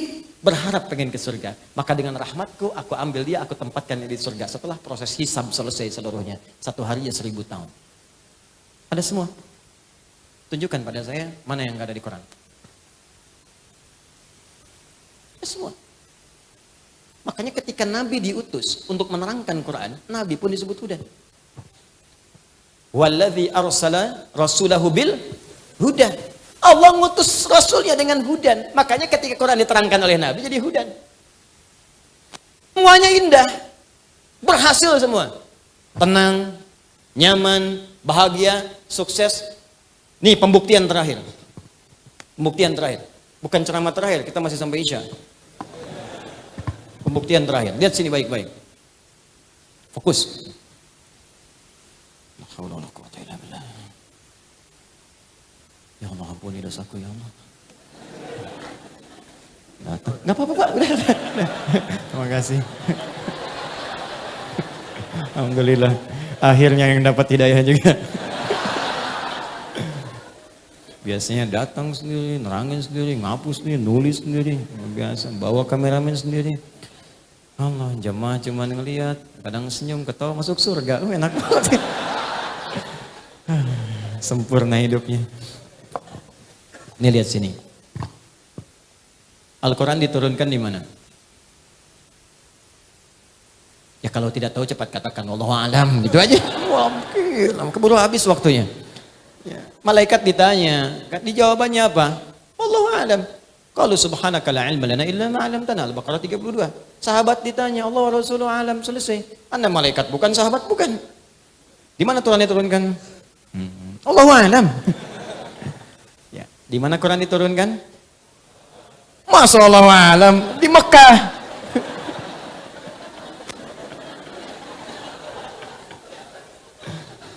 Al-Quran diturunkan di mana? Di Mekah.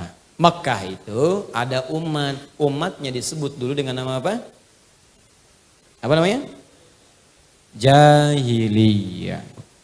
Ada jahlun, ada jahilun, ada jahiliyah. Itu beda. Jahiliyah. Sampingnya ada Ar-Rum, Romawi. Di sini ada Furs, Persia.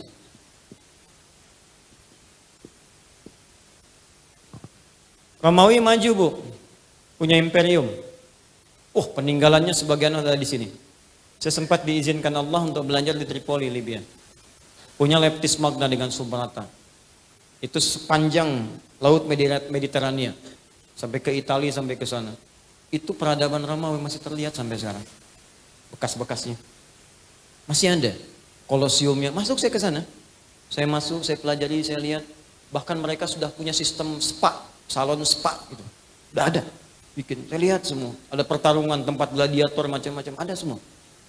Ya. Kemudian sempat saya ke Turki. Satu daerah itu kan memanjang Mediterania ke sana. Ada juga sebelah sana.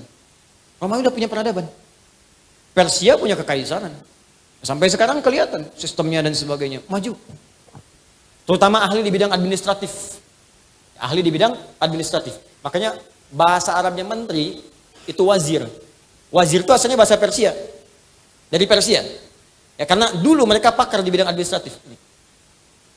Tapi di Mekah ada apa? Romawi tidak, Persia jauh. Yang ada jahiliyah. Jahlun itu bodoh. Jahilun orang bodoh. Bodoh di sini tidak harus melulu dipahami, nggak punya pengetahuan, belum tentu. Jahlun dalam bahasa Arab bisa juga diartikan tidak kenal pada nilai-nilai kebaikan. Umum, nggak kenal pada yang baik. Karena ilmu itu baik, maka lawan ilmu itu jahlun. Di semua yang tidak kenal pada kebaikan disebut jahlun sifatnya. Orangnya jahil. Kalau tak kenal pada akhlak, jahil juga. Tak kenal pada ilmu, jahil. Tak kenal pada Allah Tuhannya, jahil juga. Jahlun. Kalau digabungkan sifat perbuatan dan pelakunya, maka tambahkan ta di ujungnya, tengahi dengan ya nisbah. Maka berubah jadi jahiliyah. Maksudnya apa? Di tempat ini komplit semua orang bodoh ada di sini. Pencuri di sini semua. Begal, lengkap. Saya cuma ngasih tahu ya, pembegal sekarang mendingan cepet tobat deh. Nggak ada apa-apanya dengan yang jahiliyah. Jahiliyah itu kalau sudah membegal profesional, sekampung begal semua. Betul, namanya Gifar. Gifar itu kampung begal. Bahkan pimpinannya namanya Jundub bin Junadah. Ketika tahu ada Nabi bawa petunjuk, datang ke Mekah, langsung tobat. Itu baru lihat Nabi, langsung kemudian bersyahadat. Senyumnya, auranya, kebaikannya.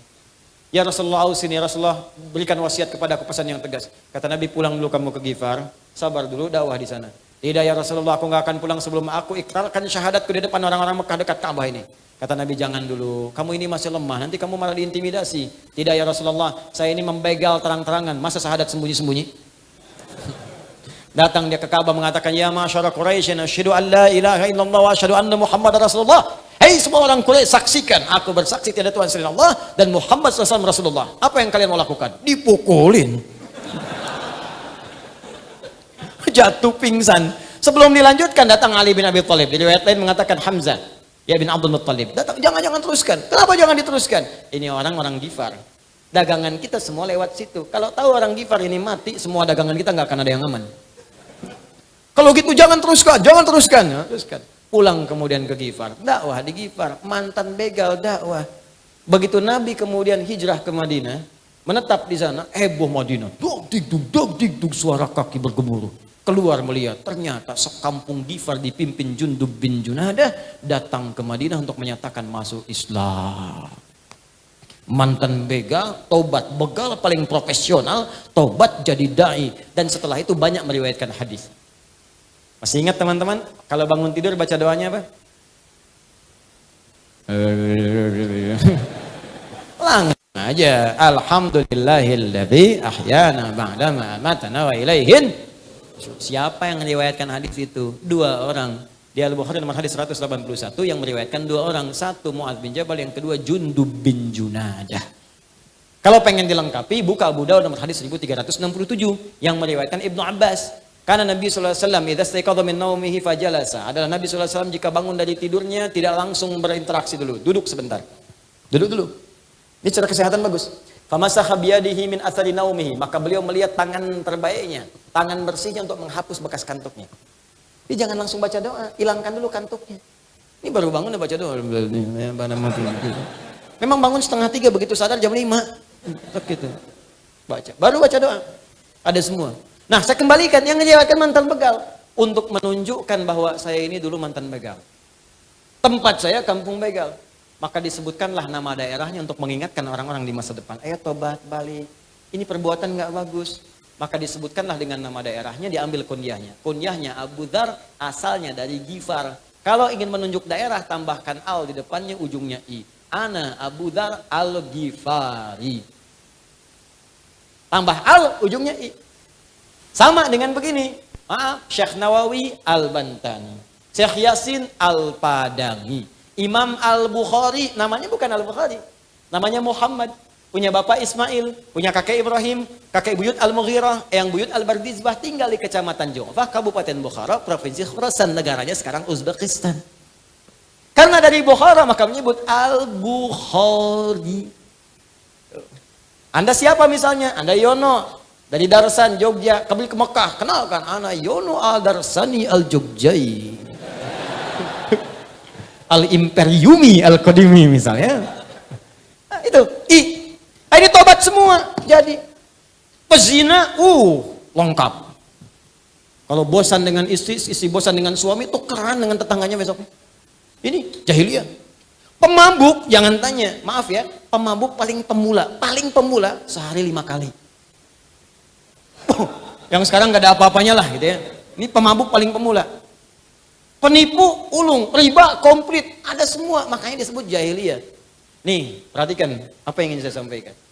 Indahnya Allah memberikan pelajaran pada kita, Al-Quran tidak diturunkan di Romawi. Supaya orang tidak berkata, pantas umatnya maju, ya Romawinya sudah maju. Al-Quran tidak diturunkan di Persia supaya orang tidak ngeles mengatakan, pantas hebat Al-Quran yang turun di Persia. Tapi Allah turunkan di sini. Dengan semua sifat keburukannya. Cuman dalam masa yang singkat, kurang dari 23 tahun, selesai semua. Bahkan sudah sampai ke seantara bumi disampaikan pesan-pesannya. Dari jahiliyah, tiba-tiba mereka berubah, bertransformasi menjadi khairu ummah. Jadi kalau Anda ingin cari orang jujur, maka yang paling jujur cuma ada di masyarakat ini. Kalau Anda ingin orang cari penyabar, yang paling sabar ada di sini. Kalau Anda cari orang tawadhu, yang paling rendah hati ada di sini. Kalau Anda cari orang dermawan, yang paling dermawan ada di sini. Abdurrahman bin Auf, orang paling kaya. Modalnya pakaian. Jadi orang paling kaya, dibimbing oleh Quran. Setelah kaya, kapak terbuat dari emas. Kapaknya aja emas. Bayangkan. Kapaknya emas. Pekerjaannya apa? Sepertiga penduduk Madinah dibebaskan utangnya oleh beliau. Sepertiga lagi diutangi, dimodali. Sepertiga lagi disantuni. Artinya semua orang Madinah dibantu semua. Itu baru satu orang. Muncul 12.000 sahabat Nabi. 38-nya panglima. Satu kekuatan panglimanya bisa menaklukkan Romawi dan Persia. Khalid bin Walid. Khalid datang ke Persia. Udah takluk, ratu Persianya pegang botol racun. Kata Khalid, sudah, apa itu? Kata Khalid, ini racun. Kata ratu Persia, ini racun paling dahsyat di sini, yang kalau diminum sedikit saja sudah kehilangan nyawa. Coba lihat, kata Khalid. Diambil. Ketawa Khalidnya. Tabassama dhahika. Bismillahi la yadurru biismi syai'a. Dengan nama Allah tidak akan ada yang memberikan madarat kecuali dengan izinnya. Diminum sampai habis. Begitu diminum dibuang botolnya. Nggak ada apa-apanya. Apa komentar Ratu Persia pada saat ini? Riwayat benar, baca sejarah. Kata Ratu Persia, kalau ada jenderal seperti ini, sudah nggak akan bisa ditaklukkan dimanapun. Satu kekuatan. Pelajar, oh udah, jangan dilihat. Anda melihatnya Ali bin Abi Thalib sahabat Nabi. Gali lagi, coba telusuri sejarahnya. Bagaimana pengetahuan beliau? Bukan cuma Quran hafal, ahli balaghah, ternyata pakar matematika juga. Buka tafsir Al-Jawahir kata Syekh Tantawi Jawahari. Lihat jilid terakhirnya. Di situ ada matematika Quran. Bagaimana sahabat Ali bin Abi Thalib menyelesaikan persoalan matematika dengan ayat Quran? Ada. Itu diikuti kemudian oleh orang-orang setelahnya. Al-Ghazali, Al-Kindi, Al-Farabi, ya, Al-Khawarizmi, Ibnu Sina, dan seterusnya. Itu bikin mereka. Sehingga banyak penemuan itu terinspirasi dari Al-Quran. Contoh, siapa penemu atom?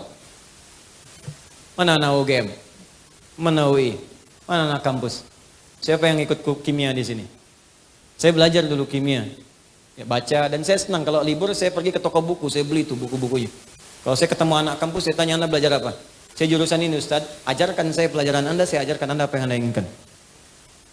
Siapa penemu atom? Bukan John Dalton, Anda salah baca. Penemu atom pada mulanya bukan John Dalton, penemu atom Jabir bin Hayyan. Pada mulanya. Jabir bin Hayyan menemukan atom saat meneliti besi. Dari mana meneliti besi? Saat membaca surah 57 Al-Hadid. Surah besi. Sampai di ayat 25, wa anzalnal hadid sampai ayat 26-nya. Dibaca, dilihat, penasaran. Kami turunkan besi dari langit. Ada besi turun dari langit. Meteor kan? Ada sebagian dari besi turun. Diambil bagian dari besi itu, dibawa ke lab kecilnya di rumah, dianalisis. Sampai ditemukan turunan terkecilnya, sampai ke atomnya. Karena itu sampai sekarang, atom besi itu kan Fe rumusnya. F besar, E kecil, ferum namanya. Ferum. Berapa nomor atomnya? 26. Setiap atom mesti punya isotop untuk menjaga kestabilan atom. Isotopnya itu rata-rata 4. Isotopnya besi itu Fe 55, 56, 57, 58. Yang paling stabil 57. Surah 57 ayat 25 sampai 26. Surah besi Fe Al-Hadid. Asalnya di situ. Sampai yang menemukan rumusan asal pesawat terbang Ibnu Firnas, ada semua. Sampai yang mengkonfirmasi dari mulai notasi syair jahiliyah. Itu punya notasi dulunya. Makanya orang belajar adab itu menemukan arud, di arud ada notasi. Apa notasinya? Bentuknya bahar namanya, ada 16. Ada tawil, tawilun lahudun al-bukhuri fadailu, fa'ulun mafa'ilu, kifanab kimin dzikru habibin wa manzili bisaqtili wa baida dakhuli fahawmali. Rajas, mustaf'ilun, mustaf'ilun, mustaf'ilun, mustaf'ilun, mustaf'ilun, mustaf'ilun. Sauti sofiri bulbuli, hayyaja qalbi thamili, al-ma'u wa zahru ma'a ma zahri lahzul muqali. Fa anta ya sayyidi wa sayyidi wa maulali, fakam tayyumuni ghuzailun uqayqali. Qataftuhu madwatin fi hadha ar-rajuli, faqala la la la la faqad ghada muharwili. Wal walad wali waliya wa iladi faqultu la tuwalwili fabayinu lu'lu'ali qala tawhina kadhain wa dhul muqali. Kahatan kakailali tabtabuli. Ayo ulangi. Rajas. Ditemukan orang Islam setelahnya. Jadi ilmu, Pak. Rumusan tadi. Tarik jadi alfiyah, jadi nazam. Rumus yang sama, rajas. Yang tadi jadi alfiyah. Kalamuna lafdun mufidun kastaqim. Wasbun wa fi'lun thumma harfunil kalim. Wahiduhu kalimatun wal qawlu am. Wa kilmatun biha kalamun qad yu'am. Bil jarni wat tanwini wan nida wa al wa musnadin lismi tamyizun hasal bita fa'alti atat wa ya if'ali wa nunik balanna fi'lun yanjalli. Hafal 1002 bait, paham Anda pakar nahwu dan saraf. Jadi ilmu. Cuman saat Quran ditinggalkan, ini ditinggalkan, balik lagi ke notasi musik. C D F G A B C G A B C D F is G D F is G A B cis D A B cis D F is gis A F is gis A B cis dis E B cis dis E fis gis ais B fis gis ais B cis dis ais bis dis ais bis gis ais bis cis judi itu situ. Nah itu. Ini semua jadi ilmu tuh. Naik mereka, makanya syahidnya di Quran surah 3 ayat 110. Kuntum khaira ummatin ukhrijat linnas. Karena itu, kenapa kita mesti kembali ke Quran? Karena ini hidup kita ada di sini. Ada semuanya. Tiap hari kita cuma itu yang dibaca itu aja. Anas lagi. Subuh sampai dengan Isya. Qul'a'udzu birabbin nas. Salah sih enggak. Cuma kajiannya mana? Makanya kabulkan oleh Allah. Mimpi ketemu jin terus gitu. Nah, jadi ini bagian yang pertama untuk menunjukkan bagaimana kita mesti hidup bersama Al-Quran. Apa pentingnya Al-Quran?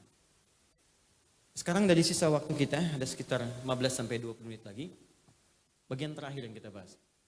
Yang mau sampai Isya silahkan saja, saya tidak paksakan ya. Yang saya jam 11 mesti selesai.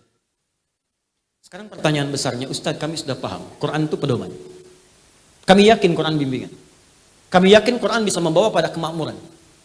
Pertanyaannya bagaimana kami mengambil isi Quran itu untuk diterapkan dalam kehidupan demi mendapatkan tadi yang telah dijanjikan. Baik. Sekarang kita masuk pada puncak bahasanya. Ada 3 jenis cara berinteraksi dengan Al-Quran. 3 cara. 1 disebut dengan qiraah. Qiraah. Terambil dari kalimat Al-Quran kata perintah di surah 96 ayat 1. Iqra. Qiraah. Yang kedua tilawah. Terambil di antaranya kata perintah di Quran surah ke-29 ayat 45. Utslu ma uhiya ilaika minal kitab. Yang ketiga tahfidz. Hifdz, zikir.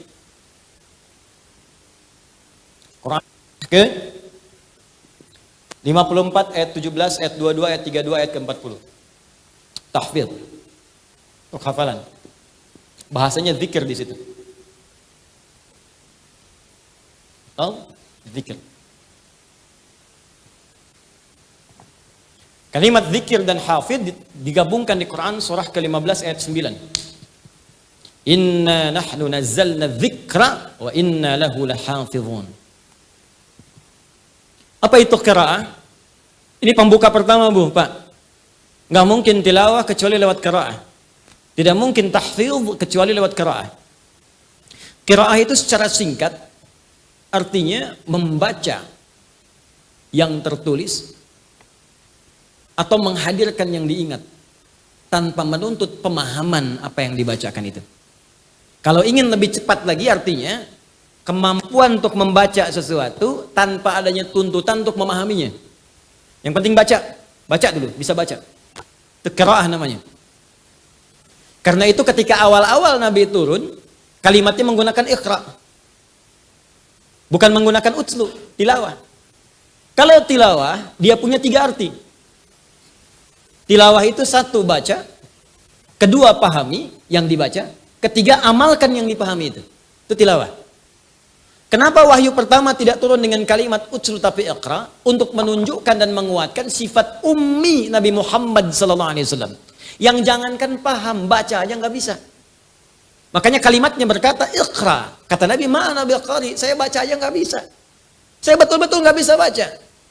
Maka Allah langsung menyempurnakan kalimat itu dengan menurunkan kemudian kelengkapannya. Iqra bismi rabbikal ladzi khalaq. Kata Allah, kamu baca, lakukan karena Allah. Bukan karena nggak ada guru yang bisa mengajar kamu membaca. Bukan karena kamu tidak pernah sekolah. Lakukan semua karena Allah yang menciptakan engkau saja begitu mudah. Apalagi membuat engkau bisa mengikuti bacaan. Lebih mudah bagi Allah. Nah, jadi di sini ada qiraah. Dari sini diturunkan kemudian akar katanya sampai ketemu kalimat Quran. Quran itu dari qiraah juga. Asal kata qiraah sebetulnya akar katanya qur'u. Al-qur'u, qur'un, qaf, ra, hamzah begini. Qur'un. Bunyi yang terdengar. Makanya kalau kita baca umumnya diperdengarkan bunyinya. Nih lihat sini.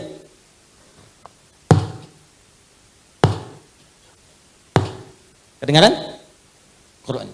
Kalau sengaja diperdengarkan supaya terdengar sekali pendengaran, maka berubah dari Quran jadi qiraah namanya. Alhamdulillahi Rabbil Alamin.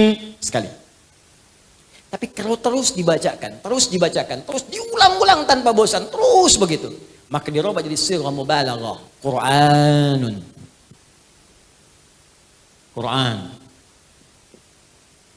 Kalau ingin diberikan kekhususan, yang ini bukan yang lain. Spesifik yang ini, hukumnya punya hukum sendiri, cara bacanya punya cara sendiri, kenikmatannya beda dengan yang lain. Tambahkan alif lam ta'rif di depannya sehingga menjadi ma'rifah. Al-Qur'an.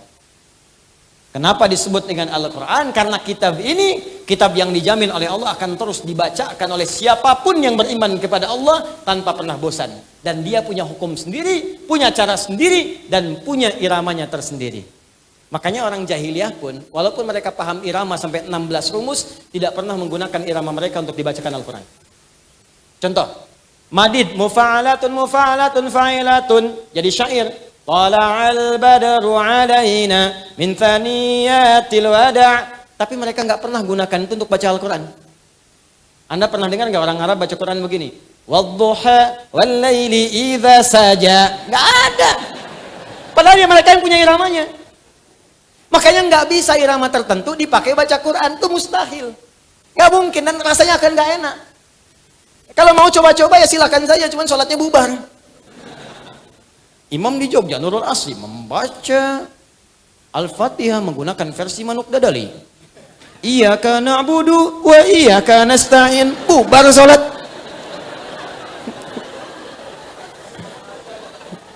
Makanya ngaji itu penting. Kalau orang ngaji nanti muncul langgam ini karena nggak belajar. Itu poinnya. Qiraat penting belajar, tapi juga ilmu penting masuk. Kalau tahu ilmu, ngerti cara bacanya. Balik ke sini. Ini bukan bicara boleh nggak boleh juga, ada kepantasan di dalamnya. Jahiliyah, sejahiliyah-jahilahnya Abu Jahal, nggak baca itu dengan kalimat yang beda. Jadi kalau yang sekarang baca agak aneh. Mungkin kalau dia bangun lagi kaget juga itu. Ya. Ini qiraat satu. Karena itu kita diminta baca, ayo baca Quran baca. Ilmu untuk mempelajari qiraat disebut dengan tajwid namanya. At-tajwidu lughatan al-ityanu bil jayyidi wa istilahan ilmun yurafu bi aqwa mustaqim as-sifati wal mududi wa ghairi dhalika katarqiqi wa tafhim wa nahwihima ma ghayatu ilmi at-tajwid ghayatu bulughun nihayati fi itqani lafdhil qur'ani alamatul qiyam min al-hadrati nabawiyyati as-sahiyyati wa qila ghayatuhu sawnul lisani al-khata'i fi kitabillahi ta'ala. Paham? Tidak. Tajwid itu secara singkat membaca dengan baik dan benar. Panjang-panjang itu aja mananya. Supaya bagus bacaan, benar bacaan, tajwid. Makanya orang dulu belajar tajwid itu bagus benar, tidak muncul tahsin. Kenapa ada tahsin sekarang? Karena cara bacanya tidak baik dan benar. Saya mau kasih rahasia sebentar ya, untuk berbagi saja. Ini diantara kita saja. Jadi kalau kita baca Quran benar, belakang kedengaran nggak? Baik. Jadi kalau kita baca Quran betul 20 ayat saja, kesananya mudah. Tinggal gharib muskilah saja. Jadi kalau kita benar bacanya, belajar dengan tajwid, sabar 20 ayat saja. Itu kesananya itu akan mudah. Karena Quran itu unik. Allah itu subhanallah, Allahu Akbar, maha sayang sama kita. Jadi makharijul huruf, ada huruf 29 itu. Kalau keluar itu dibagi 3. Ada yang paling ringan, disebut harful hawa. Itu ada 2, ada yang menyebut 3. Alif, hamzah, ha. Jadi nggak ada sekat.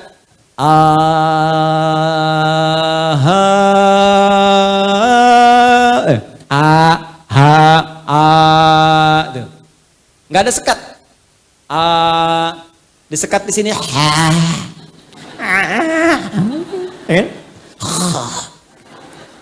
Jelas. Yang kedua itu nanti keluar yang agak sulit. Bok. Walau bo. Tengah-tengah.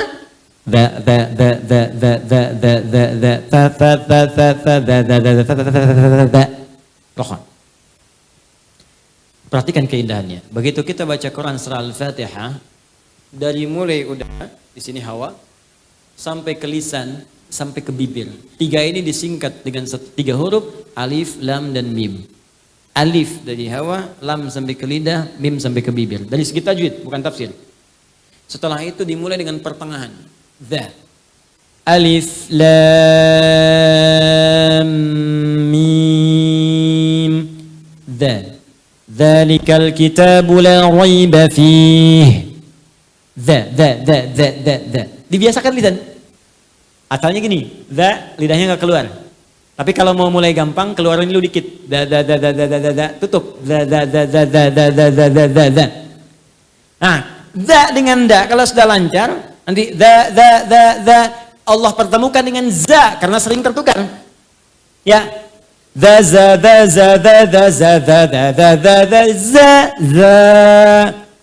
Karena kalau nanti nggak lancar, baca idza aja ketukar-tukar. Azazala. Idza zulzilatil ardu zilzalaha. Apalagi ada yang ijajul jilatil ardu jilat tuh.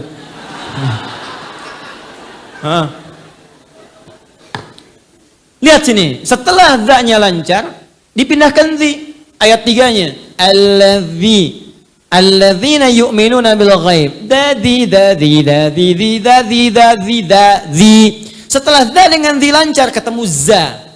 Alladzina yu'minuna bil ghaibi wa yuqimuna as-salata wa mimma razza. Dadi za. Setelah lancar za, zi dipertemukan dengan zi. Ayat 4. Walladzina yu'minuna bima unzila ilaih. Kalau udah lancar sampai ke 70, 71, ketemu semua di situ. Fa, sa, ha, ada semua. Qala innahu yaqulu innaha baqaratul la dhalulu tuthirul arda wa la tasqil hartha musallamatul la syiyata fiha. Qalu al-ana ji'ta bil haqq fadhabahuha wa ma kadu yaf'alun. Kalau udah itu lancar, tinggal gharib muskilah. Makanya kalau Anda ngaji ketemu guru yang ketat, berbahagia, itu tandanya Allah menginginkan Anda mengaji dengan benar. Baca ta'awudz bu, a'udzu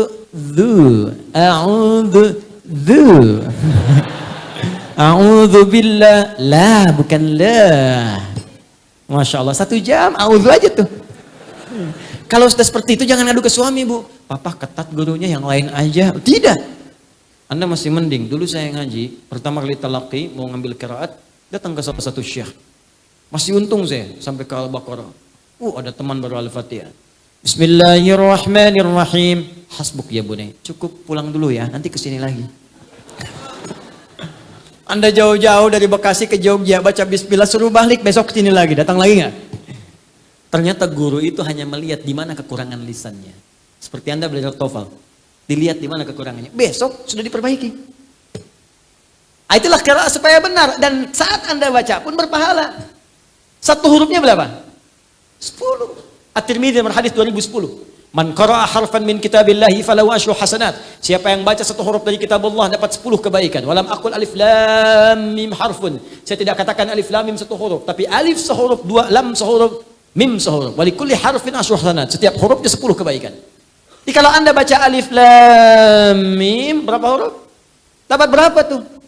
Anda hitung biasa 30. Ngitungnya jangan begini ya. Jangan begini ngitungnya. 1, 2, 3 itu hitungan manusia biasa. Menghitung pahala kebaikan. Lihat di hadis Muslim. Anda ke masjid saja. Baru nyampe belum ngapa-ngapain. Itu sudah dapat 25. Jarak 1 ke 2 500 tahun. 2 ke 3 500 tahun. Makanya kalau sehari Anda ngaji rugi Anda kehilangan berapa lama pahala. Saya cuma ingin katakan begini, coba ingat dosanya berapa banyak. Ingat dosanya berapa. Maka cari amalan cerdas. Yang paling gampang nutup dosa yang ringan-ringan itu ya baca Quran. Dosa hari ini berapa ya Allah? 9 kali saya salah. Kan dihitung 9. 1 huruf. Nun. Masih untung 1. Itu tukang hitung. Kalau belum lancar bahagia 2 kali pahala lancar.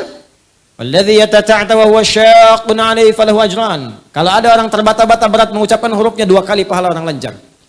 Bismillahirrahmanirrahim. 2 kali.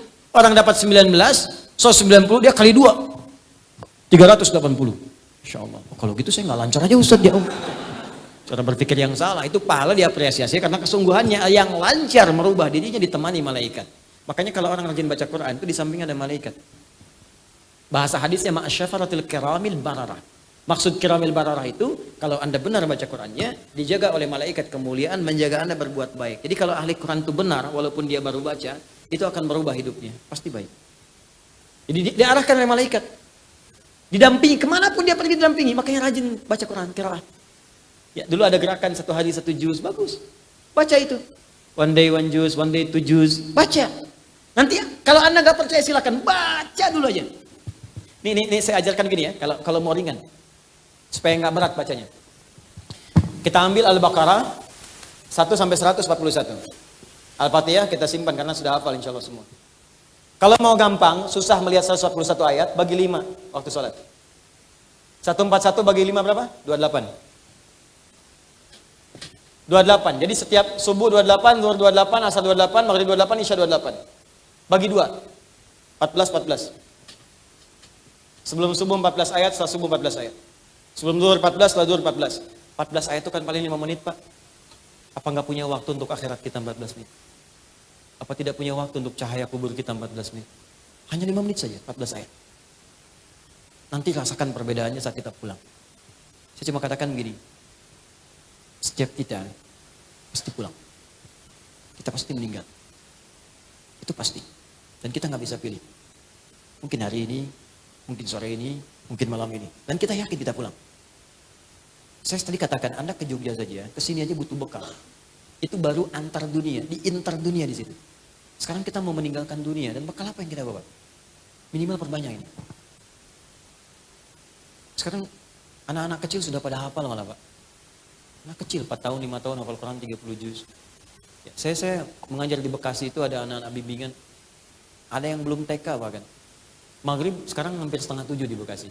Mereka jam setengah 6, jam 6 sudah datang ke masjid. Berjamaah di masjid, menghafal Quran. Ada yang sekian juz, ada yang khatam dan seterusnya. Ada yang Ba'da Isya baru pulang, Ba'da Isya kerjain PR di masjid. Anda bayangkan anak 3, 4 tahun, 5 tahun, sampai menghafal Quran khatam 30 juz. Untuk persiapan dia pulang, padahal dia belum balik. Anda diberikan 30 tahun, 40 tahun, 50 tahun, apa yang Anda kerjakan kalau sampai hari ini aja baca belum punya waktu? Apa yang Anda lakukan? Berusaha dengan benar. Saya sering sampaikan sebuah kisah yang anak dari Mesir itu Mu'ab. Sampai dihafal Quran padahal buta matanya, menempuh jarak 20 km, pakai motornya jadul. Di tengah jalan dia mengulang-ulang kembali, diantar bapaknya. Bapaknya kemudian tak hafal, anaknya hafal. Padahal bapaknya melihat. Satu kali datang reporter tuh, mengecek, kenapa Anda mau menghafal Quran begini? Apa jawabannya? Demi Allah katanya. Ini sebagai persiapan saya pulang menghadap Allah. Saat saya berjumpa sendirian dengan Allah. Ayah tak menemani lagi, ibu nggak ada lagi. Saya akan berkata kepada Allah pada hari itu, ya Allah, saya sudah berusaha menghafal Quran dalam keadaan mata saya buta. Kalau bekal ini belum cukup mendapatkan ridhamu untuk ke surga, mohon kurangi hukuman saya di neraka dengan Quran yang telah saya hafalkan ini. Seorang anak buta menghafal Quran untuk membawa persiapan bertemu dengan Allah. Lantas apa persiapan kita untuk kembali? Makanya mulai dari sekarang, pasti akan ada perubahan termasuk pada hidup kita di dunia. Saya berani mengatakan ini karena saya telah memulainya untuk diri saya pribadi. Setidaknya semua yang dijanjikan 100% tidak ada yang luput sampai hari ini. Maka saya yakin kita semua bisa. Syarat membaca Quran bukan jadi ustaz. Cukup kita beriman pada Allah, maka orang beriman pasti akan bersentuhan dengan Al-Quran. Walladzina yu'minuna bima unzila ilaik. Apa yang diturunkan pada Nabi Muhammad? Al-Quran. Bikin waktu dari sekarang, bikin kurikulum. Kalau sudah lancar, naikkan pada yang kedua. Apa yang kedua? Tilawah. Ini. Mulai pahami isinya. Sampai kapan baca Quran gak ngerti isinya? Bahkan ada sindiran halus tapi tajam. Buka Quran surah 29 ayat 45. Allah menyindir lewat sholat, pakai utslu dari tilawah. Tilawah itu kan baca, pahami, amalkan. Kata Allah, utslu ma uhiya ilaika minal kitab wa aqtimis sholat. Sebelum engkau sholat, baca dulu, pahami dulu bacaan-bacaan sholat, bacaan-bacaan Quran, yang engkau akan bawa dalam sholatmu. Setelah paham baru sholat. Belajarnya begitu. Bukan berarti Anda sholat gak paham gak boleh, tidak. Maksudnya kalau ingin berkualitas, pahami sampai paham, baca. Sekarang saya tanya,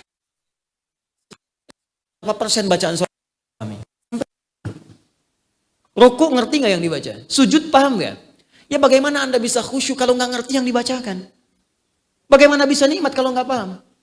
Makanya pikirannya liar. Di dalam hadis Abu Daud, kata Nabi, setan itu kalau kita sudah takbir, datang setan menggoda. Ada setan penggoda orang sholat namanya khinzib. Bahkan dari sejak wudhu namanya walhan. Itu setan yang menggoda Anda, apakah saya batal nggak? Udah batal nggak, itu walhan namanya. Saat sholat, Anda sudah begini, komat, itu masih bisa fokus. Gak ingat apa-apa. Tapi kalau Anda takbir, kata Nabi, kalau Anda sudah bertakbir, fayaqulu syaitanu udhkur kada. Maka setan mulai menunaikan tugasnya di situ. Mulai bermain dia. Ingat ini ya, ingat itu ya. Makanya jangan kaget ketika Anda mulai takbir, semua diingat. Allahu Akbar, status belum diupdate, media sosial belum dijawab, macam-macam, muncul semua. Bahkan ceramah saya pun ini nanti muncul di zuhur nih kalau nggak percaya. Allahu Akbar, ingat ya, kata Ustaz Adi, begitu kamu takbir, setan akan menggoda. Itu setan tuh. Setan itu. Ada. Nah caranya bagaimana memahami? Jadi begitu lisan mengucapkan Allahu Akbar, pikiran menerjemahkan Allah Maha Besar, hati meresapi. Aku mengatakan Allah engkau Maha Besar, tapi aku sering merasa besar dalam kehidupan. Sombong pada orang, merasa diri yang paling hebat. Itu akan hadir kehusyuan dalam jiwa kita. Itulah tilawah. Makanya orang tua kita dulu sampai kekinian, bahkan kalau ada kegiatan formal itu selalu kalau ada yang baca Quran, qiraah namanya qari, di sampingnya pasti ada yang menerjemahkan. Umumnya begitu. Untuk menyampaikan makna umumnya. Kalau yang baca qari, yang menerjemahkan siapa namanya? Tuh, sari tilawah. Ya di bahasa Arab sebutnya tilawah saja. Cuman masuk ke Indonesia, mungkin yang pertama kali tilawah namanya busari. Makanya disebut sari tilawah. Kalau Dodi mungkin Dodi tilawah. Nah ini tilawah. Nah sekarang bagaimana praktek tilawah yang diajarkan, ditunjukkan oleh Nabi? Gini caranya. Tidak harus memaksa diri kita dari awal sampai akhir. Tidak. Yang kita butuhkan aja apa? Al-Fatihah jelas butuh. Jelas karena dipakai tiap hari dalam sholat. Maka sekarang coba tilawah Al-Fatihah. Tilawah, baca tafsirnya. Amalkan isinya. Setelah itu coba cek pekerjaan kita. Tuntutan aktivitas keseharian. Apa yang kita kerjakan? Passionnya apa? Anda pengajar, kenapa Anda tidak mengeluarkan ayat-ayat mengajar dalam Al-Quran? Ayat-ayat ilmu. Teman-teman yang kampus, yang kuliah, kenapa nggak keluarkan ayat-ayat ilmu? Pelajari bagaimana cara belajar yang efektif, cara mengingat, cara menghafal. Bahkan kalau Anda benar, Anda akan masuk golongan kelima. Manusia sekarang cuma 4. Cepat ingat, lambat lupa. 1. Agak jarang juga sekarang. Cepat ingat, cepat lupa. Banyak. Cepat ingat, teman-teman sekalian, maaf. Lambat ingat, lambat lupa. Ini lebih banyak. Yang keempat makin banyak. Cepat ingat, cepat lupa. Oke, maaf, lambat ingat, cepat lupa. Ingatnya lambat. Udah 2 jam saya ceramah, paham? Tidak. Terangkan lagi, paham. Keluar masjid, lupa. Lambat ingat, cepat lupa. Tapi yang ini melahirkan manusia kelima. Cepat ingat, sulit lupa. Jadi bukan mau ingat, mau lupa susah. Dibacakan sekali hafal. Itu mau lupa susah. Biasanya kan yang begitu utang. Ini ilmu. Ada keluarkan. Coba ibu belakang, berapa lama ibu jadi ibu? Akhwat, kenapa nggak mengeluarkan ayat-ayat bimbingan jadi perempuan dalam Al-Quran? Apa tugas perempuan? Apa kewajibannya? Sehingga Anda mengerti kenapa saya mesti berhijab. Apa bedanya hijab dengan kerudung? Kenapa saya mengerjakan ini? Bagaimana kalau datang bulan tiba? Apa yang dikerjakan? Ada semuanya. Bagaimana mencari jodoh yang baik? Laki-laki yang baik, suami yang baik. Apa ciri-cirinya? Ada semua. Termasuk antum, ikhwan ada semuanya. Jadi suami yang baik, ayah yang baik, ada semua. Bekerja ada seperti yang saya bacakan tadi. Kenapa kita tidak turunkan? Yang telah merumuskan itu, sampai didetilkan dengan keterangan nabinya, ini ayatnya, ini hadisnya, ini ayatnya, ini hadisnya. Adalah Al-Imam Al-Bukhari. Dan menuliskan ini selama 16 tahun. Cuman kitab ini sekarang tidak diaktualisasikan dalam bentuk pelajaran-pelajaran detail tematik. Cuma jadi bacaan dan kajian saja. Nama kitabnya apa? Al-Jami As-Sahih Al-Musnad Al-Mukhtasar min umuri Rasulillahi sallallahu alaihi wasallam wa sunanihi wa ayyamihi. Itu nama kitabnya. Coba ulangi. Kepanjangan singkat Sahih Al-Bukhari. Itu kitab hadis Sahih Al-Bukhari. Itu nama lengkapnya tadi Al-Jami. Kitab ini komprehensif. Komprehensivitas. As-Sahih semua isinya benar. Al-Musnad saya teliti tersambung ke Nabi. Di semua yang disampaikan Al-Bukhari bukan pendapat sendiri. Ini keterangan tentang Quran, ini hadisnya. Misal, nomor hadis 4017 misalnya. Ya. Oh, maaf, 4179. Apa hadisnya? Khairukum man ta'allama al-Qur'ana wa 'allama. Khairukum man ta'allama al-Qur'ana wa 'allama. Saya teliti kata Al-Bukhari. Ini dari mana ketemu dari Nabi? Ditemukan jalurnya. Saya menerima dari Hajjaj bin Minhal. Hajjaj bin Minhal menerima dari Syu'bah. Syu'bah menerima dari Alqamah bin Marthad. Alqamah bin Marthad menerima dari Sa'ad bin Ubaidah. Sa'ad bin Ubaidah menerima dari Uthman bin Affan. Dan Ali bin Abi Thalib dari Nabi SAW. Sampai diteliti ke situ. Saya pastikan semua dari Nabi. Min umuri Rasulullah SAW. Semua isi kitab saya ini, semua kegiatan Nabi SAW yang saya bisa rangkumkan. Wa sunanihi, dan sunnah-sunnah yang bisa kita ikuti. Wa ayyami, dan keseharian selama 24 jam. Disusun jadi 97 pembahasan. 97 kitab. Setiap pembahasan ada ayat, ada hadis. Anda pelajar, buka kitab yang ketiga, Kitabul Ilmi. Di situ ada tuntunan cara belajar efektif seperti Nabi menunjukkan. Hasilnya Ali bin Abi Thalib, Abu Hurairah, dan ulama-ulama besar. Anda imannya turun naik Ustaz. Kalau naik semangat ibadah, kalau turun. Buka kitab kedua, Kitabul Iman. Anda siapa? Diplomat, birokrat, buka Kitabul Imarah. Anda perawat, dokter, Kitabul Marid. Ada semua, 97 kitab. Keluarkan, bikin kurikulum, Anda passionnya apa, keluarkan bimbingannya, terapkan. Demi Allah kalau Anda kerjakan seperti ini, Anda rasakan sesuatu yang berbeda. Rasakan bedanya, bedakan rasanya, dan pasti akan terasa bedanya. Kerjakan. Terakhir, tutup. Saya tutup, tahfidz. Kan kalau kita mau kerjakan, tapi bawa-bawa mushaf, capek juga. Antum mau rapat di kantor, rapat dalam Al-Quran. Mau lamaran, cara lamaran dalam Al-Quran, kelamaan. Kata Allah, mau nggak kalau saya berikan rumus cepat, mudah menghafal Al-Quran semudah-mudahnya. Maka turunkan yang ketiga namanya tahfidz. Menanamkan Qurannya dalam jiwa kita. Jadi kalau mau dibawa kemanapun ada. Ada ayat mata, langsung di matanya. Jadi begitu menatap, mata kita dibimbing. Ini yang harus ditatap. Ini yang dipalingkan. Mendengar ada ayat telinga. Telinga kita langsung dibimbing, ayatnya muncul. Bahkan kalau salah lihat, ayatnya langsung muncul. Qul lil mu'minina yaghuddu min absarihim. Kaki mau jalan, wala tamshi fil ardi maraha. Wa ibadur rahmanil ladzina yamshuna 'alal ardi hauna. Ada semuanya, dibimbing Quran, jadi manusia Quran Anda. Itu yang paling indah. Wah, kalau sudah begitu enak. Demi Allah tidak ada kenikmatan kecuali Al-Quran. Saya buka karantina untuk menghafal Quran dengan cepat dari metode Al-Quran. Kita beri nama At-Taisir. Insya Allah 30 hari hafal Quran. Dan ternyata ada yang hafal 15 hari. 18 hari, 22 hari. Demi Allah saya katakan, setiap orang yang sudah selesai hafalan Qurannya, itu bisa jatuh tersungkur karena saking mendapatkan kenikmatan yang luar biasa yang belum pernah dirasakan sebelumnya. Nangis. Terus telepon ibunya. Wah, Pak, saya bayangkan gini aja Pak ya. Anda punya anak 4 tahun. Ajarkan surat Al-Duha. Baca dia. Anda pulang dari kantor, anak itu sedang membaca Wal-Duha wal-laili idza saja. Anda pulang seberat apapun masalah bisa hilang persoalan ketika melihat anak kecil Anda sudah mulai menghafal Quran. Sekarang anak Anda telepon begini. Pak, Ma, alhamdulillah. Aku sudah selesai hafalan Qurannya. Demi Allah saya katakan, Anda seakan-akan mendapatkan sesuatu yang tidak bisa Anda dapatkan sebelumnya. Dengan cara apapun. Tidak bisa pakai uang. Nggak bisa pakai kedudukan. Nggak bisa. Ini anugerah. Dan ada keindahan. Bukan cuma dunia, akhirat pun dimuliakan. Jadi penghafal Quran yang benar itu di akhirat nanti akan diberikan oleh Allah jubah kehormatan, mahkota kehormatan, dan akan menggandeng tangan bapak ibunya, keluarga besarnya jadi pemimpin keluarganya ke surga. Itu ada di Quran surah ke-13 ayat 23 sampai 24. Sekarang saya tanya, Anda yang sudah punya keluarga besar, anak berapa, cucu berapa, siapa yang akan dibanggakan di hari akhirat ketika pulang kepada Allah? Kalau di sini jangan bangga dulu. Anda juara apa? Olimpiade, dapat Nobel. Jangankan yang beriman, yang belum beriman pun bisa mendapatkan itu. Apa kebanggaan kita di hadapan Allah Subhanahu wa taala? Nanti suatu kali kalau saya kesini lagi, mungkin kita bisa berbagi tentang cara menghafal Quran insya Allah. Ya, nanti saya contohkan nanti ada anak 7 tahun hafal Quran dengan posisinya, dengan nomornya, dengan tematiknya, macam-macamnya. Nanti kalau kami sudah menghafal Quran, itu Masya Allah, itu biasanya murojaahnya cuma pakai nomor aja. Dan sekarang anak-anak sudah semua nomor tuh Quran. Kamu dari mana tadi? Oh, dari pasar Ustaz. Cari apa? Cari ikan. Berapa beli ikannya? Ulaika ala hudan min rabbihim wa ulaikumul muflihun. PC kamu kan berapa? Khatamallahu ala qulubi wa ala sam'i wa ala absarihim wa ala madzhabun azim. Oh, Masya Allah. Kamu anak kerabat berapa? Dalikal kitabul la raiba fihi hudal lil muttaqin. Rencana menikah punya berapa istri? Alif lam mim.